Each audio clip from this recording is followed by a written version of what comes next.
it is great to go and explore some of these smaller schools as well, places that we normally – this is my first time ever being to Hannah Pamplico High School. It is a fantastic atmosphere out here. You can really tell this is a very family atmosphere for these players here on senior night.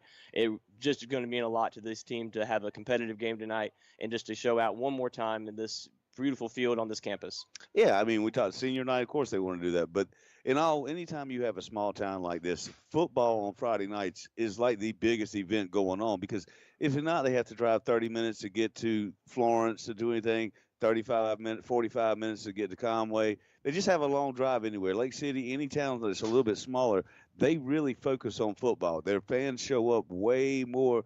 I know it's not as many, but in that town, they show up more because that is their thing to do on Friday nights.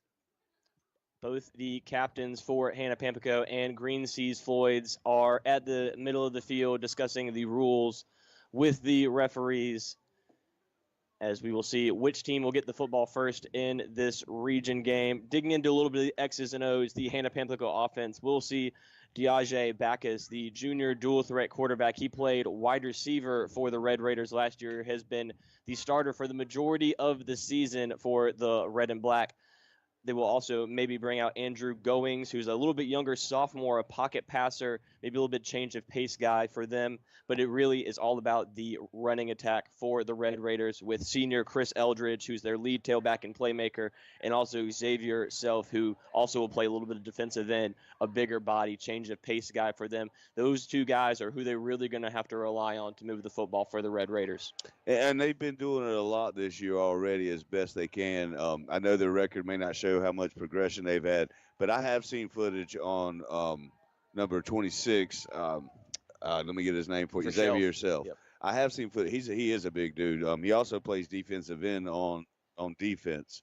But I did real quick to give at least the credit to the captains that were out there. One of them was number 15. He is not listed on the roster, so I don't know him. But for Green Sea Floyd, the other one was Jack Shelley, the quarterback. And then I got one off the other side for his number 78, Reese Evans, for them. I was trying to give the seniors a little credit tonight. It's their last night. We don't broadcast here. Let's put them on the radio so and let their parents and grandparents hear their voice. 100%. Their name. We want to be able to give these young athletes all of the credit and the glory on a night like tonight. It is a special atmosphere here in Pamplico as both teams have taken the field and are ready for this game to start very shortly. Looking at the other side for the Green Sea Floyd's offense, it all will go through quarterback Jack Shelley, number 13. He has flashed the arms at times this season, has had a couple of long completions, but overall this offense has struggled mightily throughout the season. Only 9 offensive touchdowns all season long. So any type of spark to be able to get them, they're going to see them empty the kitchen sink tonight. You're going to see everything in the playbook for this Trojan team to try to get that one win on the season for them, because the rest of their season, it's pretty tough. They have Johnsonville, who is one of the leading teams in this region next week, and then for Hannah Pamplico, they have a bye week, and then they go to Latta, which is another one of the top teams in this region. So realistically, this could be one of the last chance for both of these teams to get in the win column. Yeah, and they both want the win they both want the victory. They need the victory just to feel good, James. Sometimes if you're losing like that, it's just demoralizing when you come out to a game. You don't even think you can win it. Both these teams got to realize it's anybody's given game tonight. That's why we play the game. You put it in between the stripes and you go at it, and whoever wins, wins. But anybody can win this game tonight. You only get so many opportunities to strap it up under the lights at high school football. So you want to make them all count. And this one, for both these teams, will count a lot if they are able to get it into the win column. I mean, and just the stadium looks totally different that we're looking at, James. Just the view that we have here, like we're used to just a bigger stadium. It almost looks like there's less football players out there than normal. The Trojans have elected to defer to the second half. The Red Raiders will get the ball first, as back deep for the Red Raiders, it is number 0, Alex Edwards, and number 15, the senior Chris Eldridge. To kick it off, it is number 21, Bella Dwortman, the young woman, Bella Dwortman, who will be kicking duties for the Trojans tonight. Always exciting to see that. Love it. We used to see Cashin from West Florence kick. Bella puts toe to leather, a high over and in kick that will be retrieved at the 30-yard line, move forward, weaving through traffic to the 40-yard line. He'll be brought down there. I believe that was number 3 for the Red Raiders, Landon Fennell. That was good coverage on the special teams by Green Sea Floyd. There wasn't a lot of gain. What a deep kick, but still, when you pooch punt like one like that, a lot of times they'll get back up to the 50. That might have been about a, 4-yard gain? Yep. Really no chance for a return as the Red Raiders coming out on offense. A interesting looking huddle as they line up single file line, quickly lining up to the line of scrimmage now as Diage Backus under center. Tight formation here as they will move Edwards in motion. A little quick inside handoff that was fumbled slightly, but they were able to gather it up. That was once again number 3, Landon Fennell, who got the carry, but he'll get back to the line. No gain. What I saw on that particular play was a lot of eye candy, and they weren't ready for that. They lined up straight. 2 of them about fell down coming out of that line, and then when he tried to hand it off to him, he handed it more behind him, so he had no chance to get it, and then that play was just ruined. Backus will take the snap out of the gun, hand it up the middle to Eldridge. He'll fight for yardage, bouncing off of Trojans, but finally grabbed, and his forward progress will stop right at the 40-yard line. A gain of 2 or 3 for Chris Eldridge. That'll set up 3rd down and 8. Number Big 78's in there pushing people around right now for Green Sea Floyd. His name, DeLon White. Yeah, he's a big dude, and they're stopping that. They're swarming in. 3 or 4 or 5 of them are on the runner. They got 2 yards, maybe a yard. Backus will look to throw right, firing out to the flat. He's got his man trying to tiptoe the sideline. He'll get maybe 5 yards short of that first down marker. We'll check on the name of that young man. A good catch and run there. Once again, that was number 3, Landon Fennell. We've called his name already a lot. That'll bring up 4th down for the Red Raiders right around midfield. Yeah, and it looks like they may decide to go for it here, James. Let's see. They're close. They're on the 45, 46. They will line up to go for it here. 5 yards to go. It'd be 4th down for Backus and the Red Raiders. 3 wide receivers, 2 to his left, 1 to his right. He'll clap his hands, checks to the sideline with Coach Woodbury and the quarterback coach. They're making it where they can't get a lot of substitutions in right now. They line up really fast. Moving Eldridge to Backus' right. He'll fake it to Eldridge, and Backus is going to keep it running right, following his blockers, and he'll post past that first down marker across the 50-yard line, and that's a Red Raider first down. Yeah, that was nice blocking by the offensive line there on the right-hand side of Hannah Pamplico. They actually got a good 5-yard push on him. They make it to the Trojan 48-yard line. Yeah, they got about an 8-yard gain on that. Promising first series for the Red Raiders. Backus in the gun. Eldridge still the back. This time he'll keep it again up the middle, faking to Eldridge and getting pushed to the side. Maybe he'll gain about 2 yards again as Backus there. Yeah, he's a speedy back. Now, he might be the one we were talking about that's a little more shifty, James. What else does he play? He's played wide receiver in the past. He'll play a little defensive back, maybe on the defensive side of the ball for the Red Raiders, but he played wide receiver for them last year. That's what we were talking about his speed. You can see how fast Eldridge up the middle of the field. There it goes. Chris Eldridge across the 30, 25, dragging Trojans inside the red zone, all the way down to the 12 or 13-yard line for the senior Chris Eldridge. That hole was huge that he just went through. Nobody touched him, and he just blasted out of there, James. It took about 3 of them to pull him down after they caught up to him.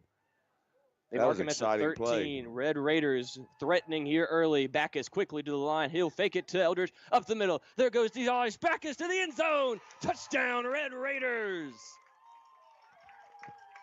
They made that look easy. He got I'm just going to be honest with you. The defender on his side didn't try to tackle him at all on Green Sea Floyd. He pushed him with his arm and then gave him extra momentum to get into the goal line. If that's the effort, we got to see better effort, Green Sea Floyd. No, I'm not trying to bash her, but you got to try to tackle, buddies. A great play fake there by Backus, and like you said, Chuck, a burst of speed and a push into the end zone. And that'll be 6-0 Red Raiders as now Matthew Richardson on to kick this extra point. Snaps down, kick is on the way. And the Red Raiders have a 7-0 lead with 9:10 to go in the first quarter. That's a very good kick. That almost got blocked. You see how many people were back there? And number one barely missed it. Judah Lee from Green Sea Floyd. That's the kind of effort they need to be having when they're out there. Sorry, I shouldn't harp on that, but I just saw it pushed him back. He didn't even try to tackle. He just pushed. So the quick start is just what the Red Raiders wanted in a game like this. How will the Trojans respond? I'm sure a lot of adversity for most of the season for Green Sea, this offense is going to have to put it together in this game, as that was just a very easy drive for the Red Raiders. I mean, Green Sea Floyd started off fairly well the first three and put them in the fourth down position, and after they got that first down, they just kept getting first downs, and then a touchdown. It's almost like I'm gonna root for you guys. Come on, Green Sea Floyd. I want a good game. This is what it's about, and they want to have a good game. Red Raiders special team unit on to the field for the kickoff. Number 22 is the kicker for Hannah Pamplico. Don't see his number on the named roster for the Red Raiders.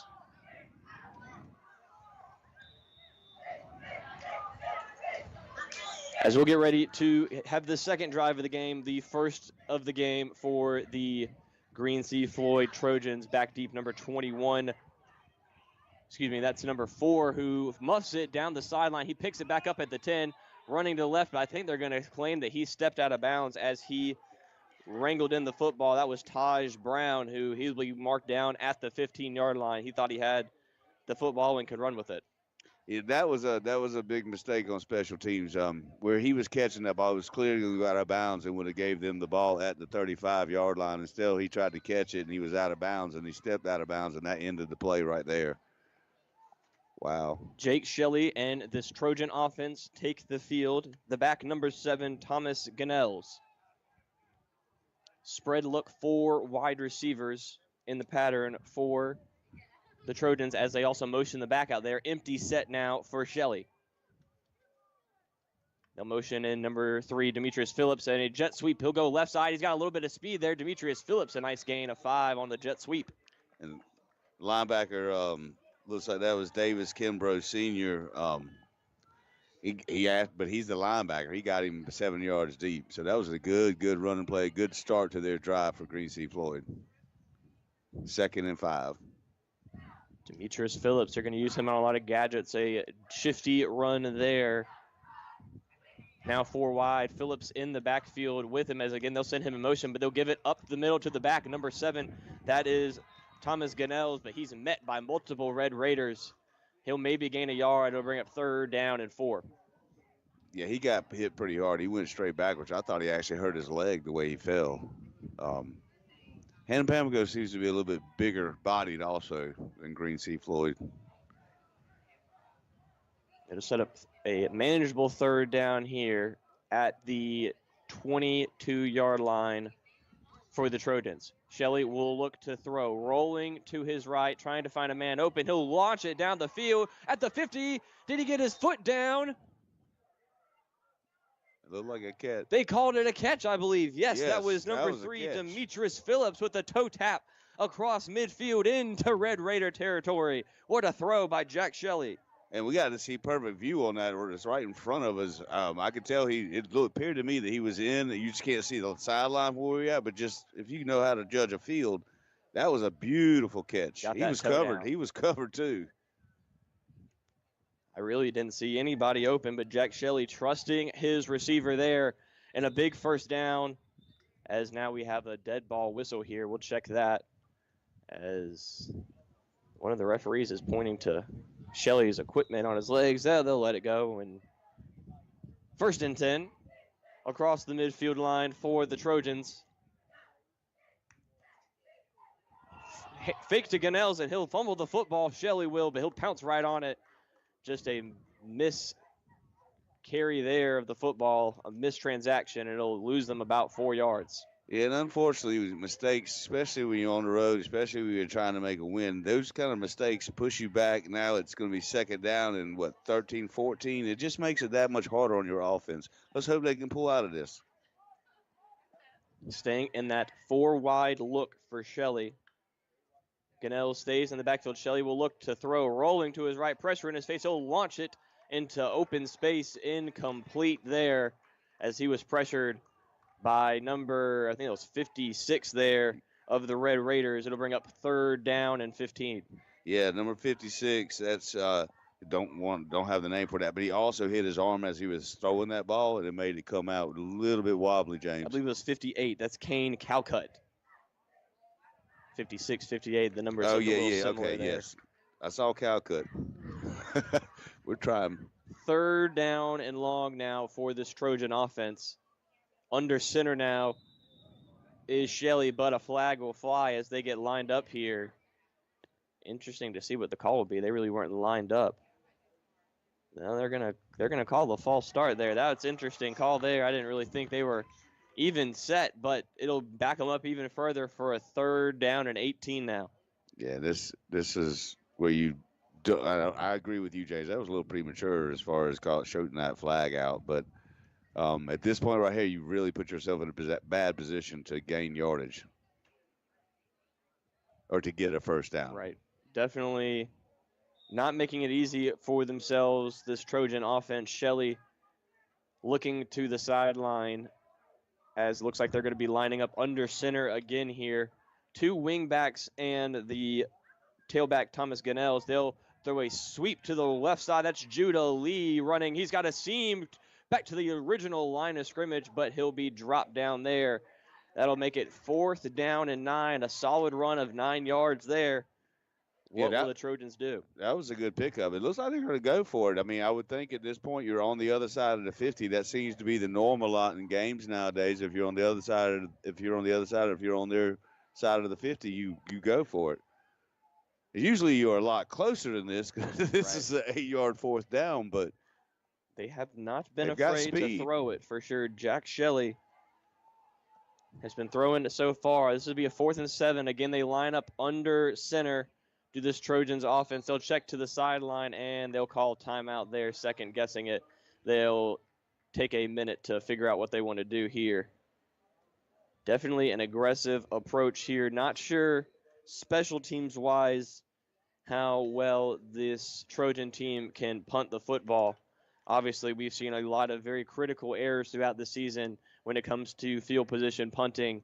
A punt can be just as dangerous as trying to go for it on a 4th down when you're not snapping the football and executing that transaction with the punter correctly. Yeah, no doubt. And I mean, and then to top that off, when you have a smaller number of people, the chances that you do have a really good punter is going to go down as well, James. So it would be very exciting to see. So far now, that field goal kicker looked like he had a little bit of a leg on him for Hannah Pamplico.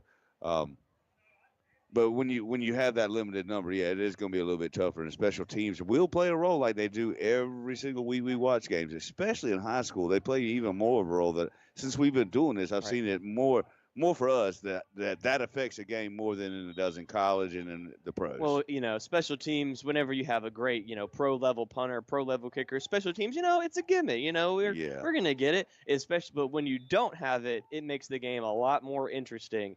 4th and 8, here we go. The Trojans under center will be going for it here. Shelley moving his man in motion, play action pass. He's got time, firing down the middle of the field. He's got his man, but he wasn't able to get his head turned around for the football. That was intended for Judah Lee. Jack Shelley underthrew him a tad bit there, but had his man. But that'll be a turnover on downs for the Trojans, a missed opportunity. Yeah, Jack Shelley's going to be thinking about that one. That he totally missed the receiver. He threw it behind him. He was wide open. They ran a double, looked like a double cross there from between 2 receivers, and that his receiver, Judah Lee, got wide open, and he just way underthrew him. Tough play. That would have been a big play. Probably a touchdown, guys. It would have at least given them plenty of yardage past that 1st down, but now Hannah Pamplico looking to extend this lead. 1st and 10 for Backus as he's going to give it up the middle. Eldridge, but a shoestring tackle there right at the line of scrimmage there. Good tackle by number 4. That was Taj Brown, and number 11, Traquan Patterson for the Trojans. The cool thing is that guy who just probably missed one of those, looks like their 15 is hurt. Eldridge coming up a little limp there as he quickly scampers off the field there. We'll have to check on the senior tailback for Hannah Pamplico. But it'll bring up 2nd down and 9 now. Backus in the gun. The number 0 to his left. He'll give it to him going right side, and he'll gain about 5 yards. That's Alex Edwards, the other senior. He'll play wide receiver and running back, defensive back, one of the leaders for them. And what I was about to say was like literally a lot of these players, they just got off offense and they switch over to defense. So they just went from trying to keep from getting tackled to now having to tackle. Just just a different environment. It's really cool to see. But Iron Man football, man. it is, and that's the thing is guys will get tired on both sides. 3rd and 5. Backus fakes it, and he's going to look to run left, weaving through blockers, but the Trojans are there, and they're going to stop him a yard or two shy of the line to gain. That'll bring up 4th down.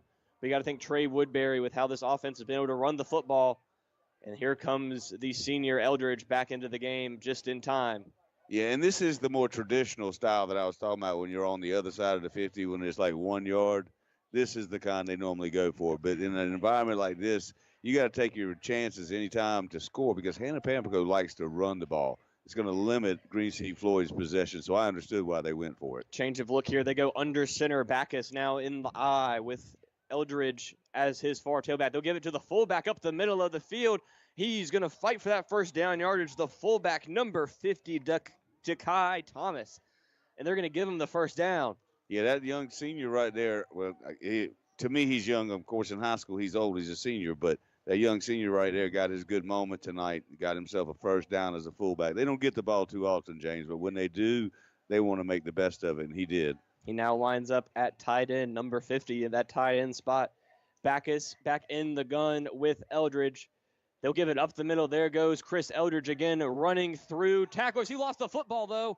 Did he get back on top of it? He did. A lucky bounce there as the Trojans had him stood up, scratching at that football, but Eldridge able to get it back. Yeah, both of them. Number 7 from Thomas Gunnels was the main one pulling up on that ball. He had a partner with him, but it dropped right back into as he was falling right back into 15's lap. It'll be 2nd down and 6 now after the productive 1st down carry. Backus in the gun with Alex Edwards. Fake to Edwards, and this time Backus up the middle, but a great tackle there. Number 25 right in the middle, Gabe Peer, the inside backer, just dropped Backus short of that 1st down yardage. It'll be 3rd down.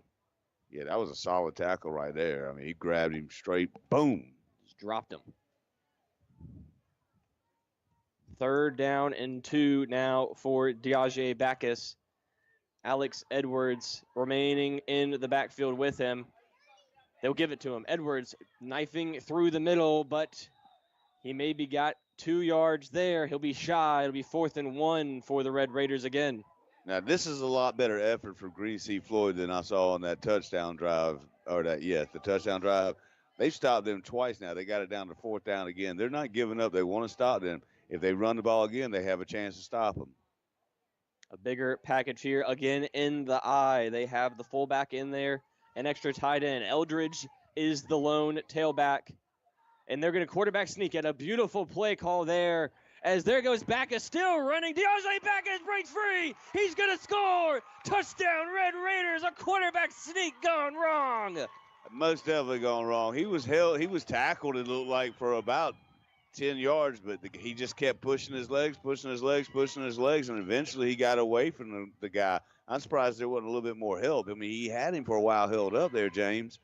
It just that might be part of the season that they're having with plays like that, because I feel bad for the young gentlemen because they were really fighting real hard to stop that from happening. It seemed like they were kind of going for an outside blitz. They were looking for a handoff, but a great call on a quarterback sneak, and Diage Backus just leg driving and not quitting until the whistle blows, and the whistle didn't blow till he made it all the way to the end zone. That makes it 14-0 as the extra point is up and good for the Red Raiders with 2:38 to go here.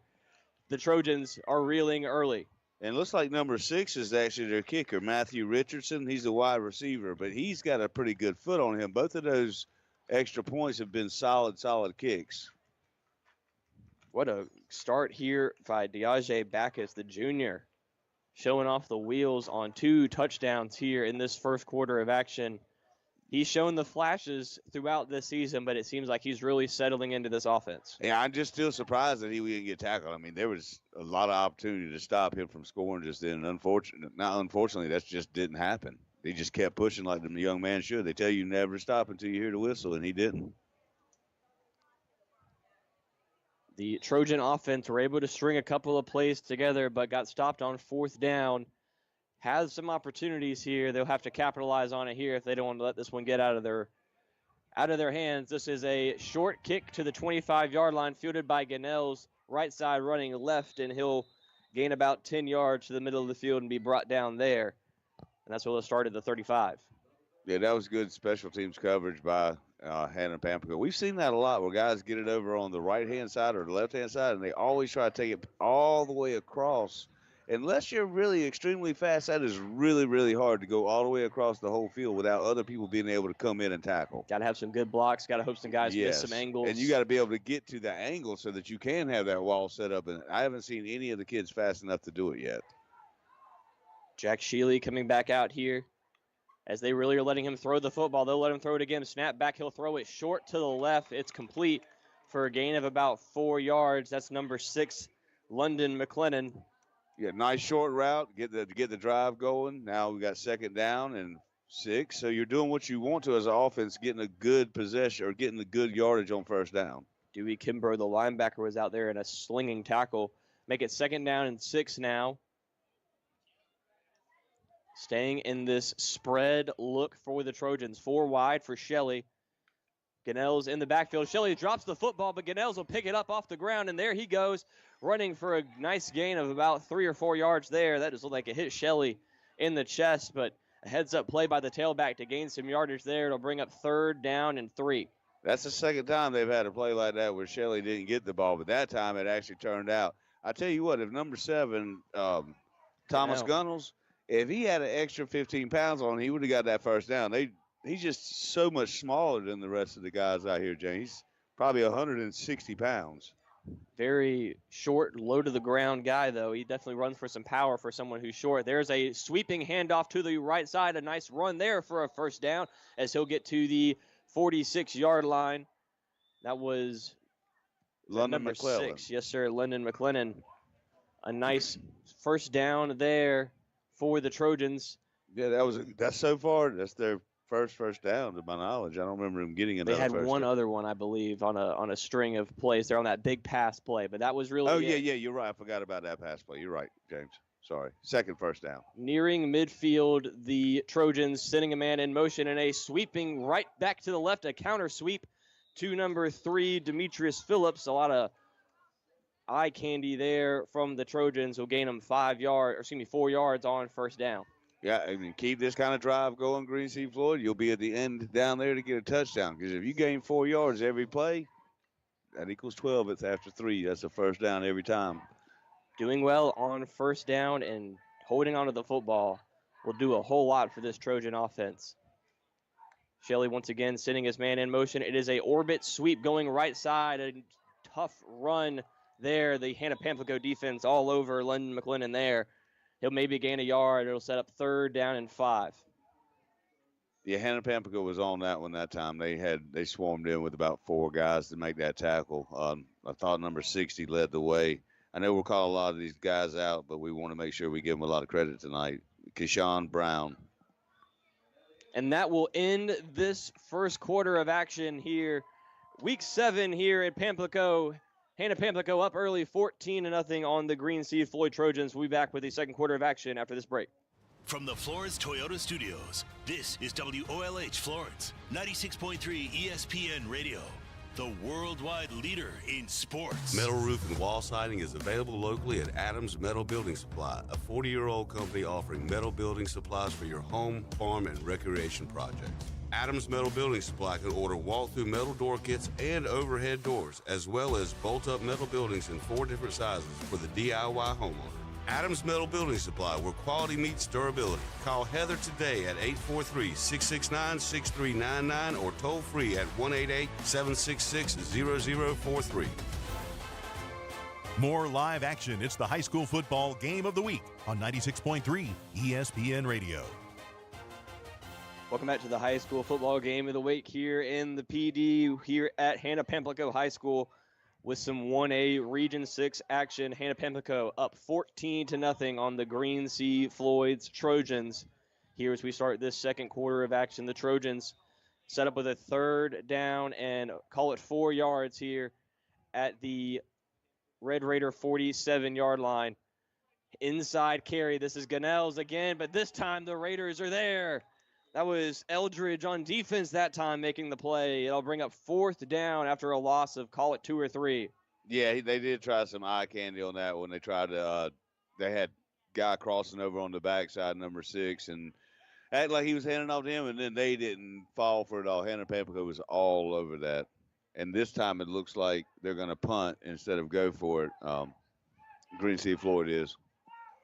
They do bring out, I believe that is the quarterback, Shelley, who will punt it. No, it's a fake punt. They're going to fake it up the middle of the field, but there is just nothing there for the Trojans. He maybe got a yard. He needed 7, and the Red Raiders will get the ball right at midfield after a interesting play call there by the Trojans. Yeah, I'd have to say that Hannah Pamplico was definitely ready for that. They've been coached up for that. It made sense more because the way they protected everything, Right. James. There wasn't even a chance for that guy to get in there. It seemed like maybe there would have been a little more luck trying to fake it outside, but he tried to run it right up the middle, but the Red Raiders were all over it. That's why I was kind of confused why he wouldn't have gone for it at 4th and 5 instead of 4th and 8. That's why I think they were prepared for it. Backus in the gun. Edwards to his right. They'll give it Edwards running left side. He's got a sweep, got a good burst of speed, but a thumping tackle as he'll get pushed out of bounds. A gain of about 5 yards there for Edwards. Yeah, that young man, I can't see his number, but he got hurt hitting him, but he stuck him really hard and got him right out of bounds. It was a hard tackle on both sides. He's feeling it right now, number 4.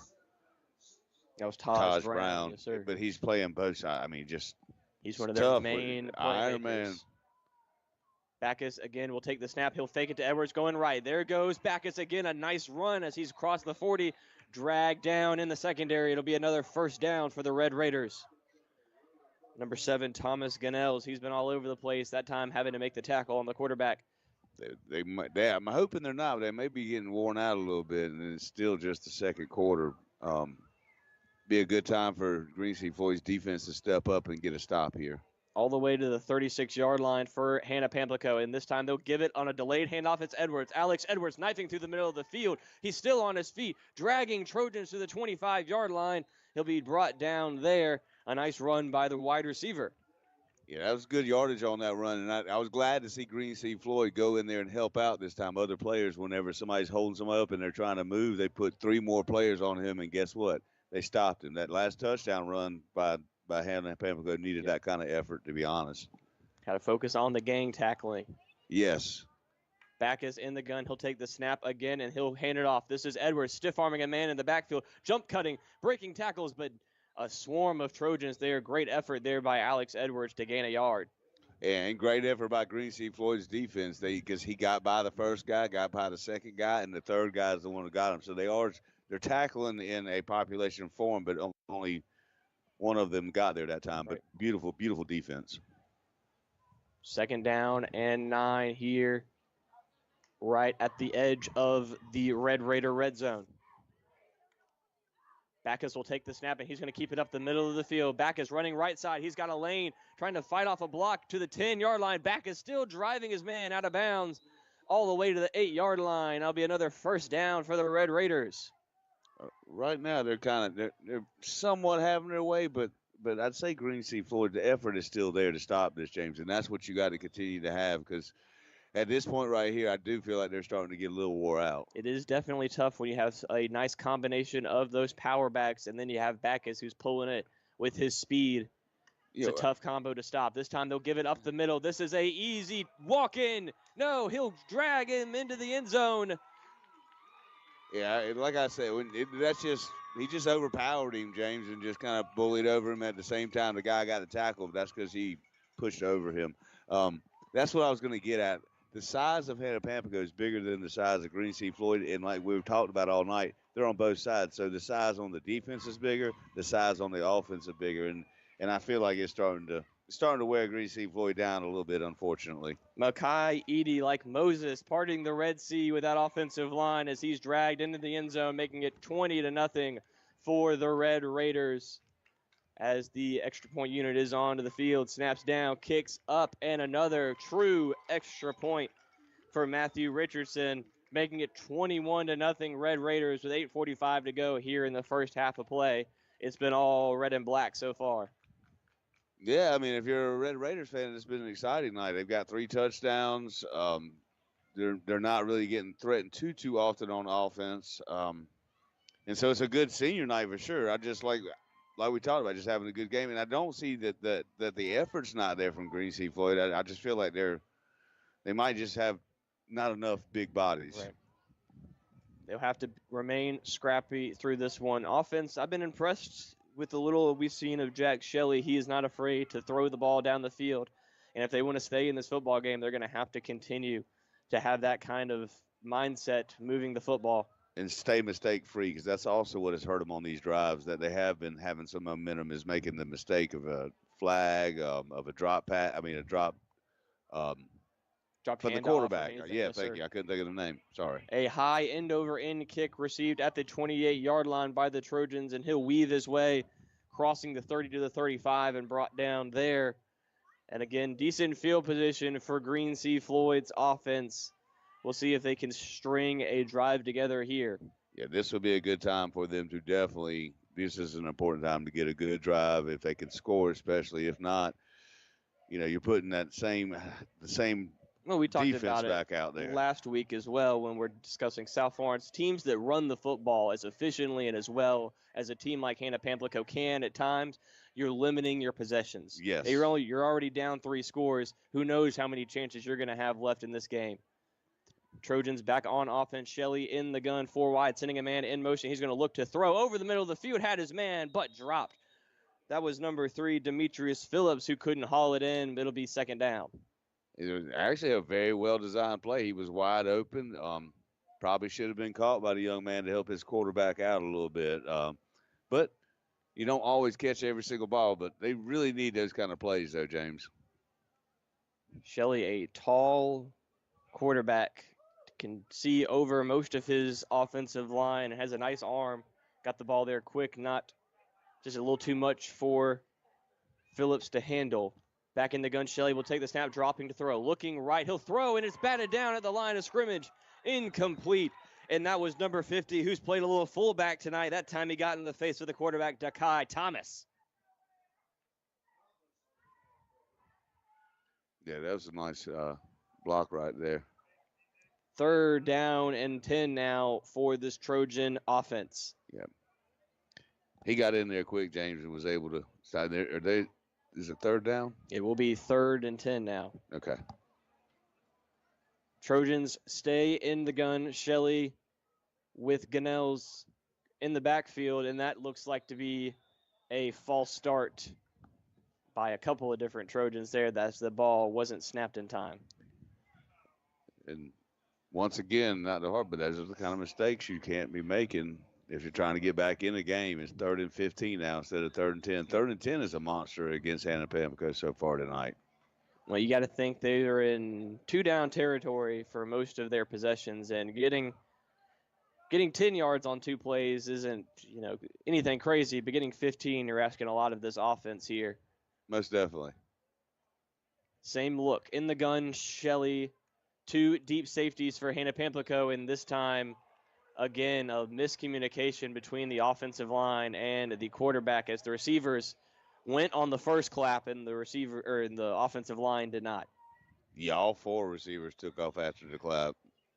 You don't normally see offsides on that many receivers at one time, so there was definitely lack of communication. Well, you wonder if the offensive line is thinking they're going to all go on 2, or if we're supposed to go on 1, so we'll never know. It makes it 3rd and 20 now. That's that communication area. You got to be solid on this communication. 5 wide now as they will bring Phillips in motion to the left side. And, more flags now. Trying to see. As it looks like a substitution penalty, I believe, that time for no, it's another penalty on the Trojans. Back them up 5 more there. I actually didn't see a call on that one, so I'm not sure what happened at all, James. And it looks like they got a receiver already offsides over here. He's lined up right at the line of scrimmage there. I think we're all right. It'll be 3rd and 20 plus as he's going to heave it deep down the field into double coverage and incomplete there. I think the ball was thrown a little too far. Some contact late, but a no call would bring up 4th and very, very long for the Trojans. Based on what I saw, that looked like a PI.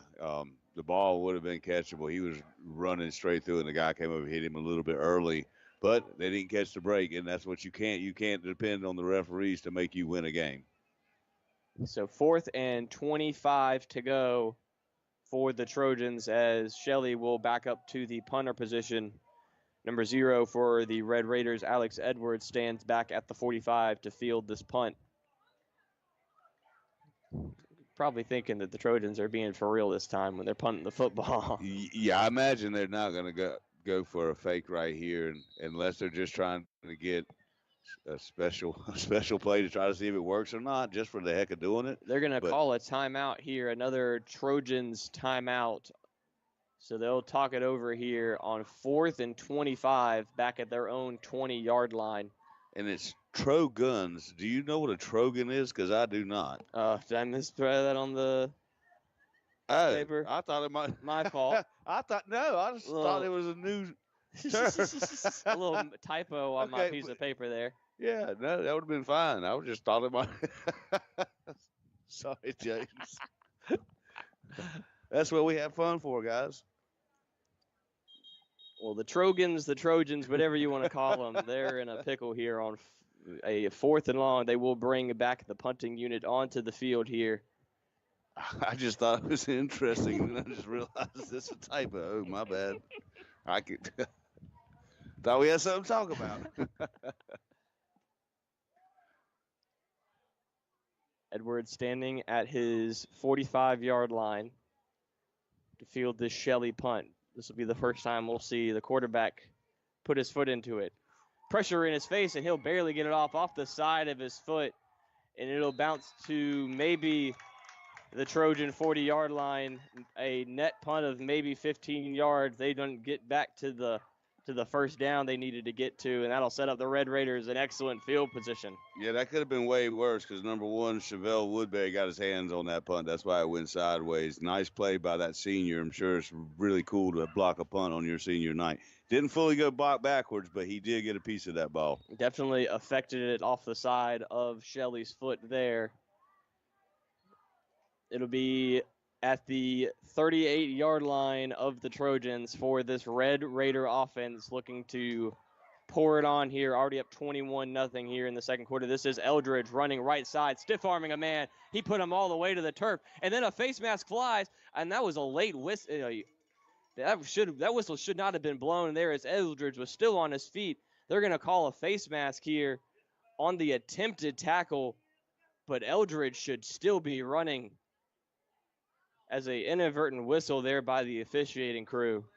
I'm wondering if that penalty's against Eldridge or shoving that guy down. I didn't see if he grabbed him by the face mask or not, but he planted number 7. It looked like a clean stiff arm to me. Yeah, I just don't know if he got his hands in his face because that man got hurt. Okay. They call a face mask on the Trojans, but I'm sure number 15 and the red and black would have rather taken that to the house. Yeah, that would have been nice on the highlight reel there. No doubt. I'm not sure exactly why they stopped that play because you're supposed to let it go through. I just didn't know if he happened to get his hands in his face because he's planted number 7. That's probably the strongest stiff arm I've ever seen. That was a great one. I mean, it looked like he just put him with a choke slam. Bam. Dribbling somebody.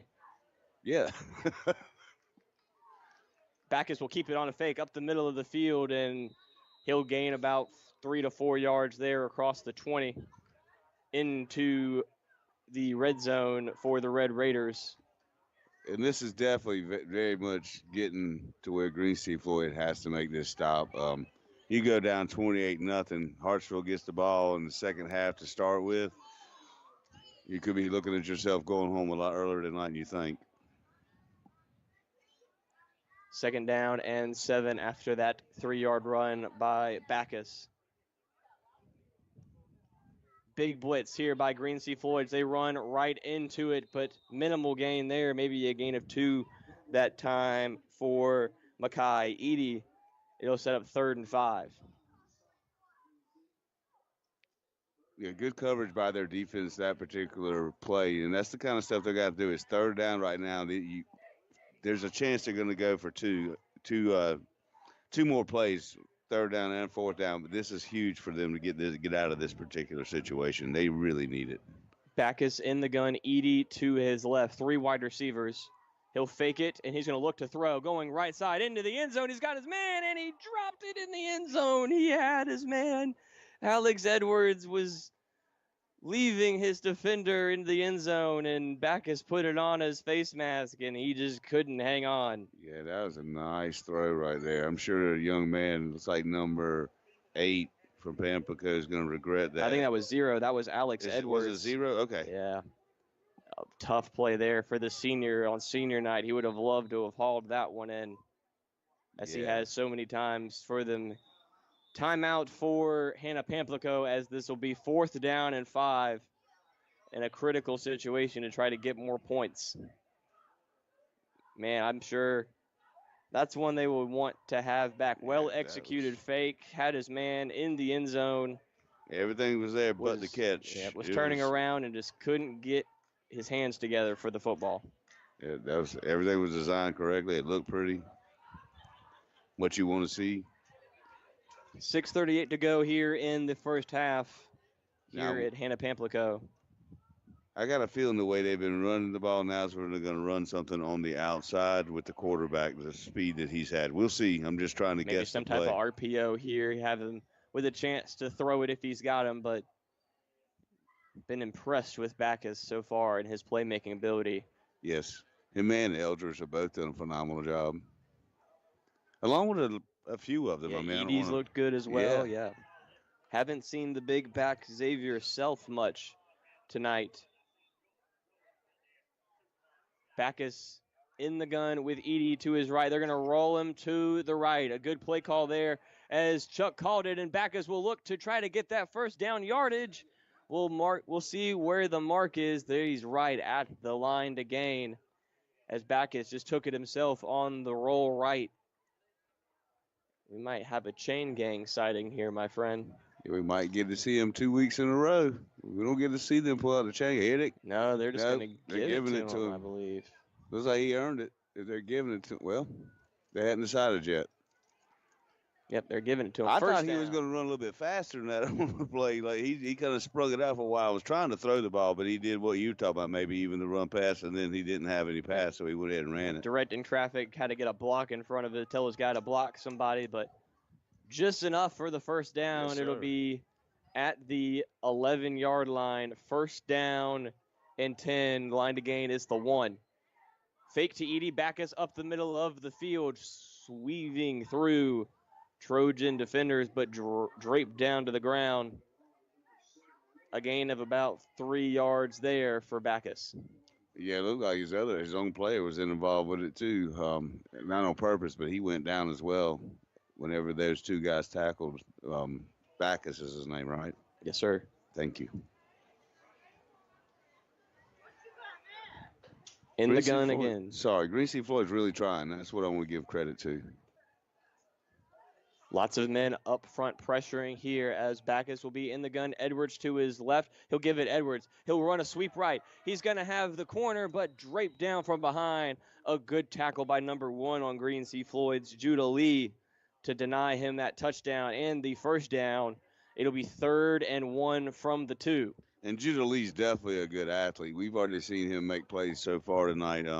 But if you're one athlete and there's 10, then I know there's more than that athletes, but just the tackling itself has not been much. Yeah, and I saw the guy that he was about to run into, and that guy did not look like he was ready to tackle anybody.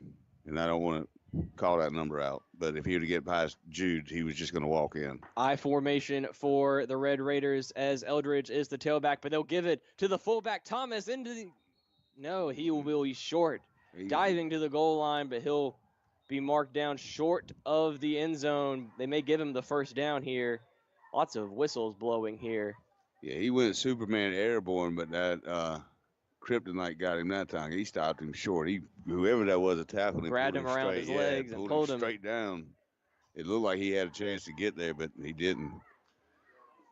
They will give him the first down. 1st and goal from the 1-yard line now as the Red Raiders stay in this I formation. Dekai Thomas in at fullback. Eldridge, the tailback behind him. But it's the keeper. Backus up the middle of the field. standing up, another Red Raider touchdown for Diage Backus. And that'll be his third touchdown of the game for the junior quarterback. I thought they might were going to throw on that play, James, because I saw number 8 down here by himself. I didn't see anybody covering him, but you don't need to if you got Backus running the ball. Just get that touchdown real quick. Like that's 4 touchdowns for the team tonight. Right now, Hannah Pamplico is totally dominating this game, and they get the ball at the end of the quarter. Yep. I mean, at the beginning of the next quarter.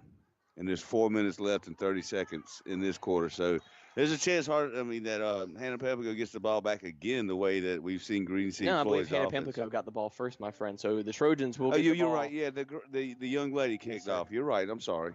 But still a big hole here as that extra point is up and good for the Red Raiders. It was 28-0 with 4:30 to go in this first half of play. And it's getting late early once again for Green Sea Floyd's Trojans team. A familiar script for Patrick Martin and this team. Going to need a little bit of heroics here to try to get back in this one. Yeah, they definitely are. I haven't seen him giving up, so that's the positive thing. He is at least building a culture. Say, hey, guys, don't give up. Yeah, you might be outmanned, but don't give up. Just keep trying. One day this is going to benefit you in life because you fought with these guys. And we've seen them have some opportunities to make plays. It's not like it's been shut down. Kick is away.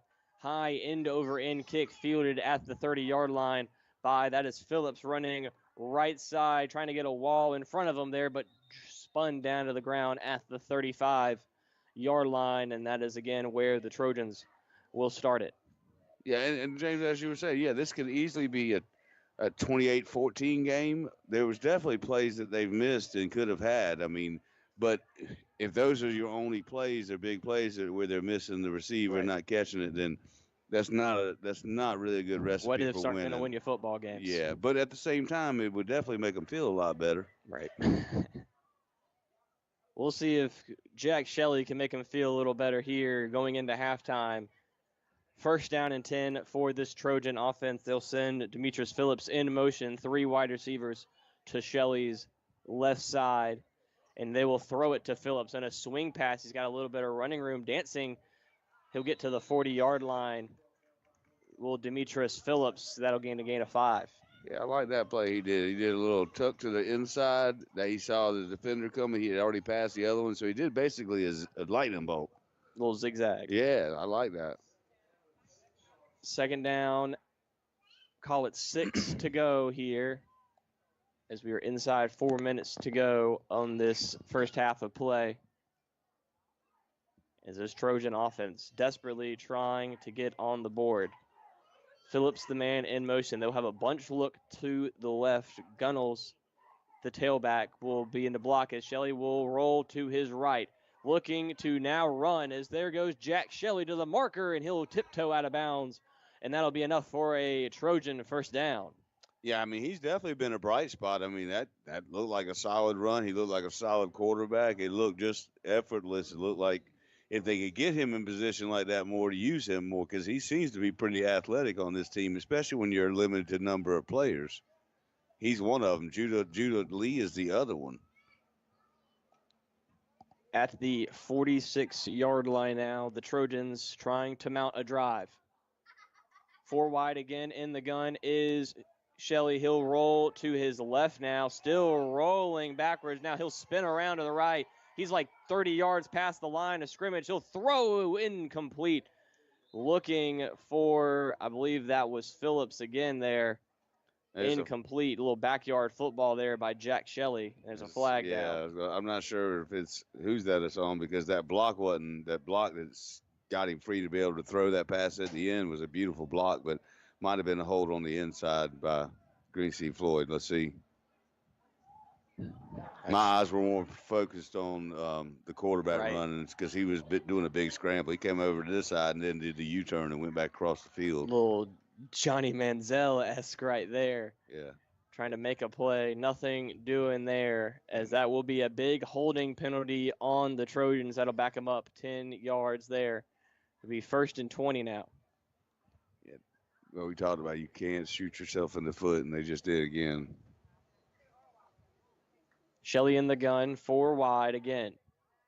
This time the man in motion is Judah Lee, and they're going to give it to Judah Lee. Running left now. He'll cut back right side. He's got a little bit of running room as there goes Judah Lee across the 50, 45. Judah Lee down the sideline. Reversing field was number 1, Judah Lee, making a play all by himself for a first down. That's that. You saw that speed right there. That's why I was talking about him. He was the athlete that we could see. One of the two on these teams. Number 13 is definitely a big-time athlete, and Judah Lee is. And if I was the coach, Martin, I would be getting them involved a lot more in my offense.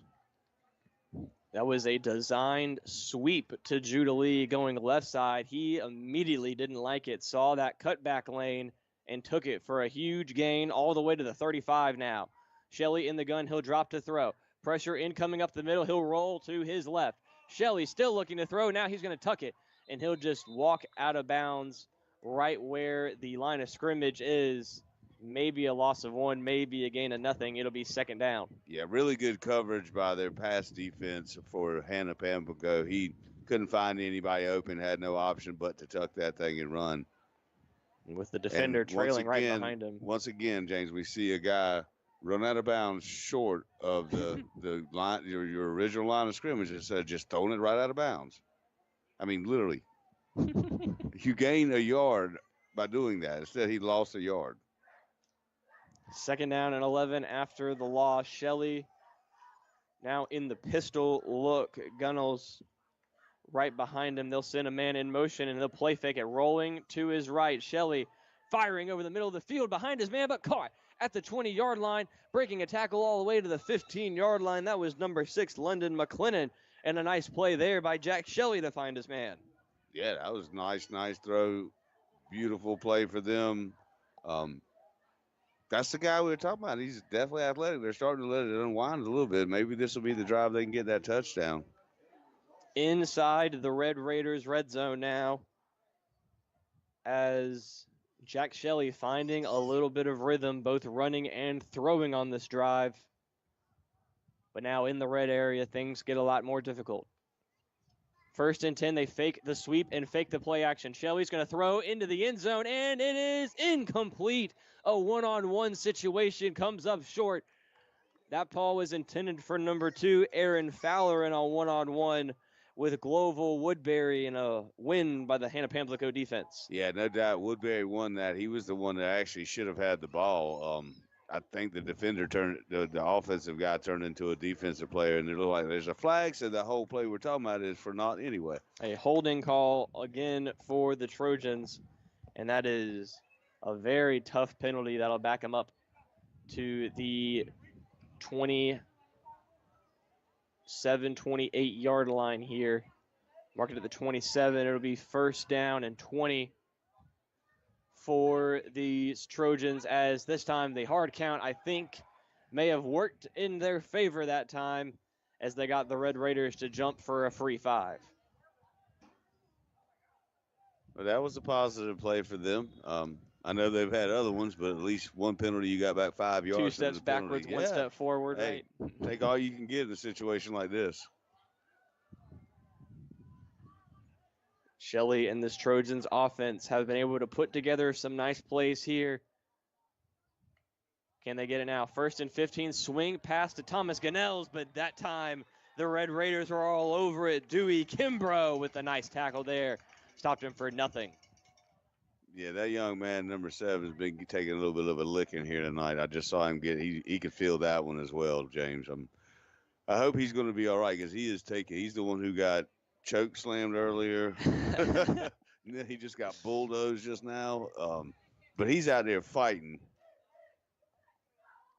Maybe give him a yard or so. It'll be third down and 15. Shelley will drop to throw. Pressure in his face. He'll roll right. Still looking. This time he's going to take off and run right to the 20. We'll see where they mark him at. That was on our sideline. Tough to tell. Mark him at the 21-yard line.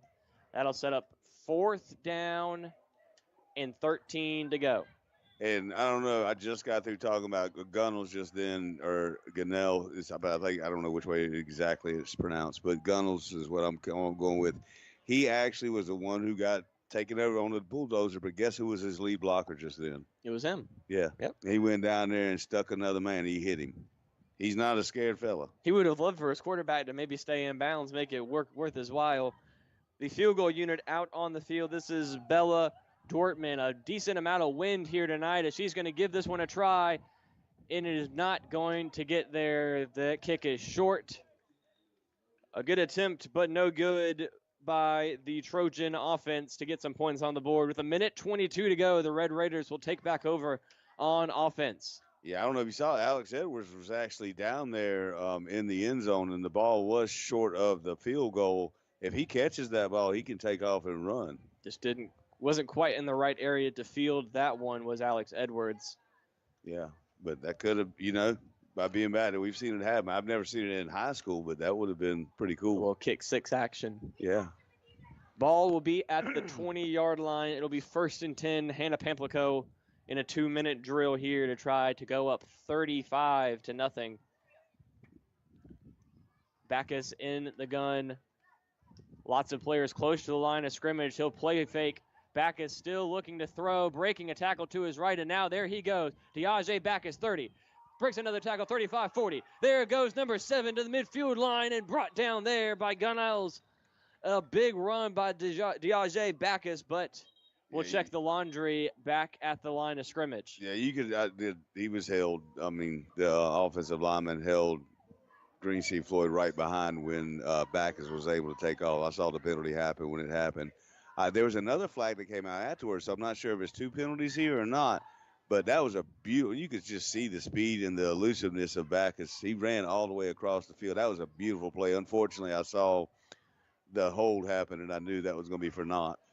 He is definitely he's just been an electric playmaker so far for this Hannah Pamplico team. Got to think he is really finding his rhythm now here at the end of his junior campaign, and watch out for him next year as a senior in this offense. And if they get any confidence by this game and then they have a bye week, whoever's coming up next better be careful as well. Yeah, it's Latta. Latta's been tough to handle for a lot of teams. All right, but never mind on that one. But the next week after that. Backus in the gun. This time give up the middle of the field. Not much doing there as the holding penalty knocked him back to the 10. Gain of maybe 3 yards there. Yeah, Clock running down here. They only give him a gain of a yard there. It was a really solid tackle. I just missed who did it, but solid tackle to keep them from hardly any yardage at all. As it seems like the Red Raiders may be content to take this 4-score lead into the halftime, slowly out of the huddle with 30 seconds to go on the game clock. And it looks like Green Sea Floyd's going to let them do it. They're not calling timeout or anything either. Backus keep. Fakes to Eldridge. He'll roll right. Now cutting back inside is Diage Backus. Still just a shifty, non-stop runner. Close to the 20-yard line. Close to the first down yardage. Or excuse me, close to the original line of scrimmage there. Bring up 3rd down. But that will be the last play of this first half here, as the Hannah Pamplico senior night going well for the Red Raiders so far. The score, Red Raiders 28, Green Sea Floyd Trojans 0. As the halftime report will be brought to you by Matthew Jordan. We'll be back with the second half after the break. I was ignorant when it comes to financial literacy. Thank God for the protection plan. I now have the roadmap to my financial future. No matter where you are in life, better credit, saving for a goal, or protecting your family's future, the protection plan is here for you. Boost your credit, secure your legacy with wills and trusts, and stay on track with budgeting and debt payoff tools. Call your certified wealth educators at 877-775-87768. For decades, Stoudenmeyer Dowling Funeral Home in Florence has been there for our community to help them heal after a loss with dignified and memorable funeral services. When you choose Stoudenmeyer Dowling Funeral Home, you're choosing a legacy of trust when it comes to caring for both those who have gone and the family and friends they left behind. Everyone grieves differently, but Stoudenmeyer Dowling Funeral Home is committed to helping you through it. They're always available to you by phone, email, Facebook, and their website at stoudenmeyerdowling.com. If that crack in your windshield is driving you crazy, but you don't have time to get it fixed, call Galloway Auto Glass, a mobile service company that comes to you. Owner and operator Will Floyd has over 20 years experience in auto glass repair and replacement, but the real boss is Judge, the Labrador Retriever who rides along and ensures customer satisfaction. Galloway Auto Glass always treats your vehicle like their own and will even help you file your insurance claim. Call Galloway Auto Glass at 843-332-7575 or 664-9918, serving Florence, Darlington, Hartsville, and surrounding areas. It's football season, which means it's time to head to Rivals, a store divided, your go-to place for all things Clemson or Carolina. Get all your fall fashions at Rivals. It's wall-to-wall with the latest Clemson or Carolina gear, including dresses, shirts, shorts, shoes, and hats. And while you're there, gear up for your tailgating parties too, including tents, tables, chairs, coolers, and grillers. Plus, check out their fan cave section. It's full of metal and wooden signs at Rivals, a store divided.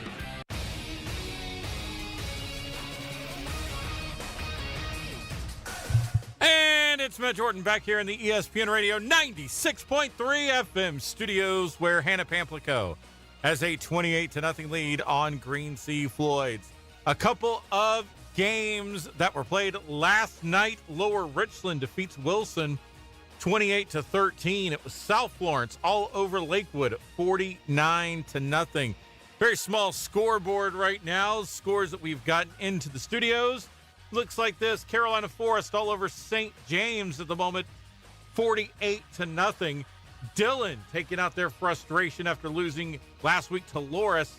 They're up 15-8 on Aner. Myrtle Beach 21, Conway 6. Loris has a 23-7 lead over Waccamaw. Andrew Jackson is all over Chesterfield right now, 42-0. North Myrtle Beach leads Socastee 23-6 as that game goes into the half. In the college ranks right now, the Mean Green of North Texas just lost their lead against South Florida. It's now tied at 14 apiece. Coming up later tonight in the college ranks, Rutgers takes on Washington. Fresno State takes on Colorado State. Once again, your halftime score, 28-0, Hannah Pamplico. I was ignorant when it comes to financial literacy. Thank God for the protection plan. I now have the roadmap to my financial future. No matter where you are in life, better credit, saving for a goal, or protecting your family's future, the protection plan is here for you. Boost your credit, secure your legacy with wills and trusts, and stay on track with budgeting and debt payoff tools. Call your certified wealth educators at 877-75-87768. For decades, Stoudenmeyer Dowling Funeral Home in Florence has been there for our community to help them heal after a loss with dignified and memorable funeral services. When you choose Stoudenmeyer Dowling Funeral Home, you're choosing a legacy of trust when it comes to caring for both those who have gone and the family and friends they left behind. Everyone grieves differently, but Stoudenmeyer Dowling Funeral Home is committed to helping you through it. They're always available to you by phone, email, Facebook, and their website at stoudenmeyerdowling.com. Metal roof and wall siding is available locally at Adams Metal Building Supply, a 40-year-old company offering metal building supplies for your home, farm, and recreation projects. From residential to commercial, they have metal panels in a variety of colors and profiles, plus metal trims for a clean, finished look. They carry vinyl bag insulation in several inch sizes and have red iron galvanized C's, channels, Z's, and angles. Adams Metal Building Supply. Call Heather today at 843-669-6399. For decades, Stoudenmeyer Dowling Funeral Home in Florence has been there for our community to help them heal after a loss with dignified and memorable funeral services. When you choose Stoudenmeyer Dowling Funeral Home, you're choosing a legacy of trust when it comes to caring for both those who have gone and the family and friends they left behind. Everyone grieves differently, but Stoudenmeyer Dowling Funeral Home is committed to helping you through it. They're always available to you by phone, email, Facebook, and their website at stoudenmeyerdowling.com. This is the college football preview from the Sports Talk Media Network. Phil Kornblut along with Chris Bergen. Well, Berge, South Carolina had last weekend off. They've had a couple of weeks to get ready for LSU. Similarly, LSU's had a couple of weeks to get ready for South Carolina. Which team is going to be better prepared? Which team is going to be more improved over their last outing? The Gamecocks won against Kentucky. LSU lost against Ole Miss. What do you think? I don't think there's any argument to be made that LSU played a much more difficult opponent on the road in Oxford against Ole Miss. And as we mentioned on the Sports Talk earlier this week, the final score of that game made it sound a lot closer than the game actually was. I mean, Ole Miss pretty much handled LSU. So, the Tigers have taken the last 2 weeks to try and figure out what they did not do well against the Rebels and hopefully to apply that Saturday night against South Carolina. Meantime, the Gamecocks looked really, really good against Kentucky. The thing is, they are so beat up, Phil, especially up front. They've got to get some of those guys back and healthy and get that offensive line a little more stability. Last year when these two teams met, the Gamecocks were able to run the football up and down the field against LSU. Tigers have definitely improved run defense. I think that's going to be the key. If the Gamecocks can find a running game, not named Lenore Sellers, I think they've got a chance. Otherwise, I think it's going to be a long night for them in Baton Rouge. Yeah, that defense from LSU, they're just giving up 12 points per game, so the Gamecocks are going to have to find some creative ways on offense and also maybe produce some points by their defense or their special teams. Anything extra they can get outside their offense is going to be a bonus. Unless something changed last week, they're still, I believe, the only team in the country that's got a special team score, an interception return for a touchdown, and a fumble return for a touchdown. So they certainly have found other ways to get on the scoreboard other than their offense. They may, as you pointed out, Phil, they may need to do that again on Saturday to have a chance. All right, Clemson had a off week before going to North Carolina, and they had, it was like a bye week because North Carolina really didn't show up. Big win for Clemson, easy win for the Tigers. I know they were feeling pretty good after the win, a little more confidence, a little more giddy up in their step. But, I mean, you got to be careful about fool's gold here if you're Clemson. Is Clemson really back after that win at North Carolina and that performance?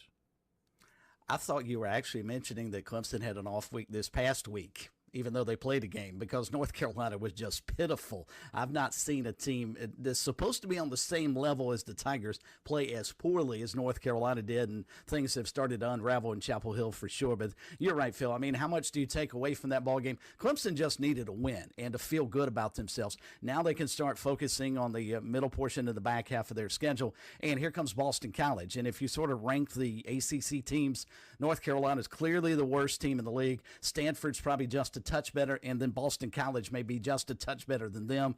This should not be a problem. I see the Tigers rolling to their 13th straight win over BC coming up on Saturday night up on Chestnut Hill. You think the Tigers put a big number on the board offensively? I think they probably do. I think that's one thing Garrett Riley and that offense still want to prove, that they can move it up and down the field and get some big pass plays, explosive plays that we saw. They had to go to dig deep into the bag of tricks to pull out an explosive play to start the game against North Carolina. I think they can score 35, 40 points, however many they want against BC on Saturday. All right, Coastal Carolina had a really tough outing at Old Dominion. Old Dominion's really good, but Coastal's got to be better than that, than getting handled by a team the way ODU handled them last week. What about the matchup with ULM this Saturday? Yeah, Colton Joseph is a real deal, the quarterback at Old Dominion. But Tim Beck stressed during the press conference on Wednesday the one thing that frustrated him, they believe they're a better football team than some of the games this season that they put out. Against Virginia, they were not competitive. Against East Carolina, they weren't competitive. And certainly this past Saturday, not competitive against ODU. Now they get a Louisiana Monroe team that is old school, as Coach called them. He said they'll huddle, they run the football, and they stop the run. They're very good on both sides of the line of scrimmage. Their offensive line is huge. Their defensive line gets after you. So Coastal's going to have to be on its A game to bounce back and pick up a win. This was probably one, when the schedule came out, they circled as that's a game we're going to get. ULM's played a little bit better. Their only two losses this season at Alabama and at Northwestern. So it will be a challenge for the Chanticleers, especially the struggles they have had offensively. Got to find a way to score in the first quarter. That is something they haven't done all season long. Start there, and then let's see where the game goes from there. All right, taking a look at the rest of the schedule, Furman, which has been red hot, 3 in a row, plays at Western Carolina. Look out for that quarterback at Western Carolina who completed his first 46 passes in the win over Wofford last weekend. I'm sure Furman's going to be very much aware of that. Meantime, Wofford, the tough luck customer in the state, they've had 5 losses, 4 of them very close. They'll be hosting Norfolk State. Presbyterian, after an off week, and the Blue Hose 5-0, nationally ranked at number 24. They go on the road to play at Butler. South Carolina State, coming off a win against Savannah State, will be at North Carolina A&T. Charleston Southern, tough loss last week against Gardner-Webb, home to take on Tennessee Tech. Newberry, with a win over Wingate in overtime last week. Reed Sharpia threw for over 400 yards.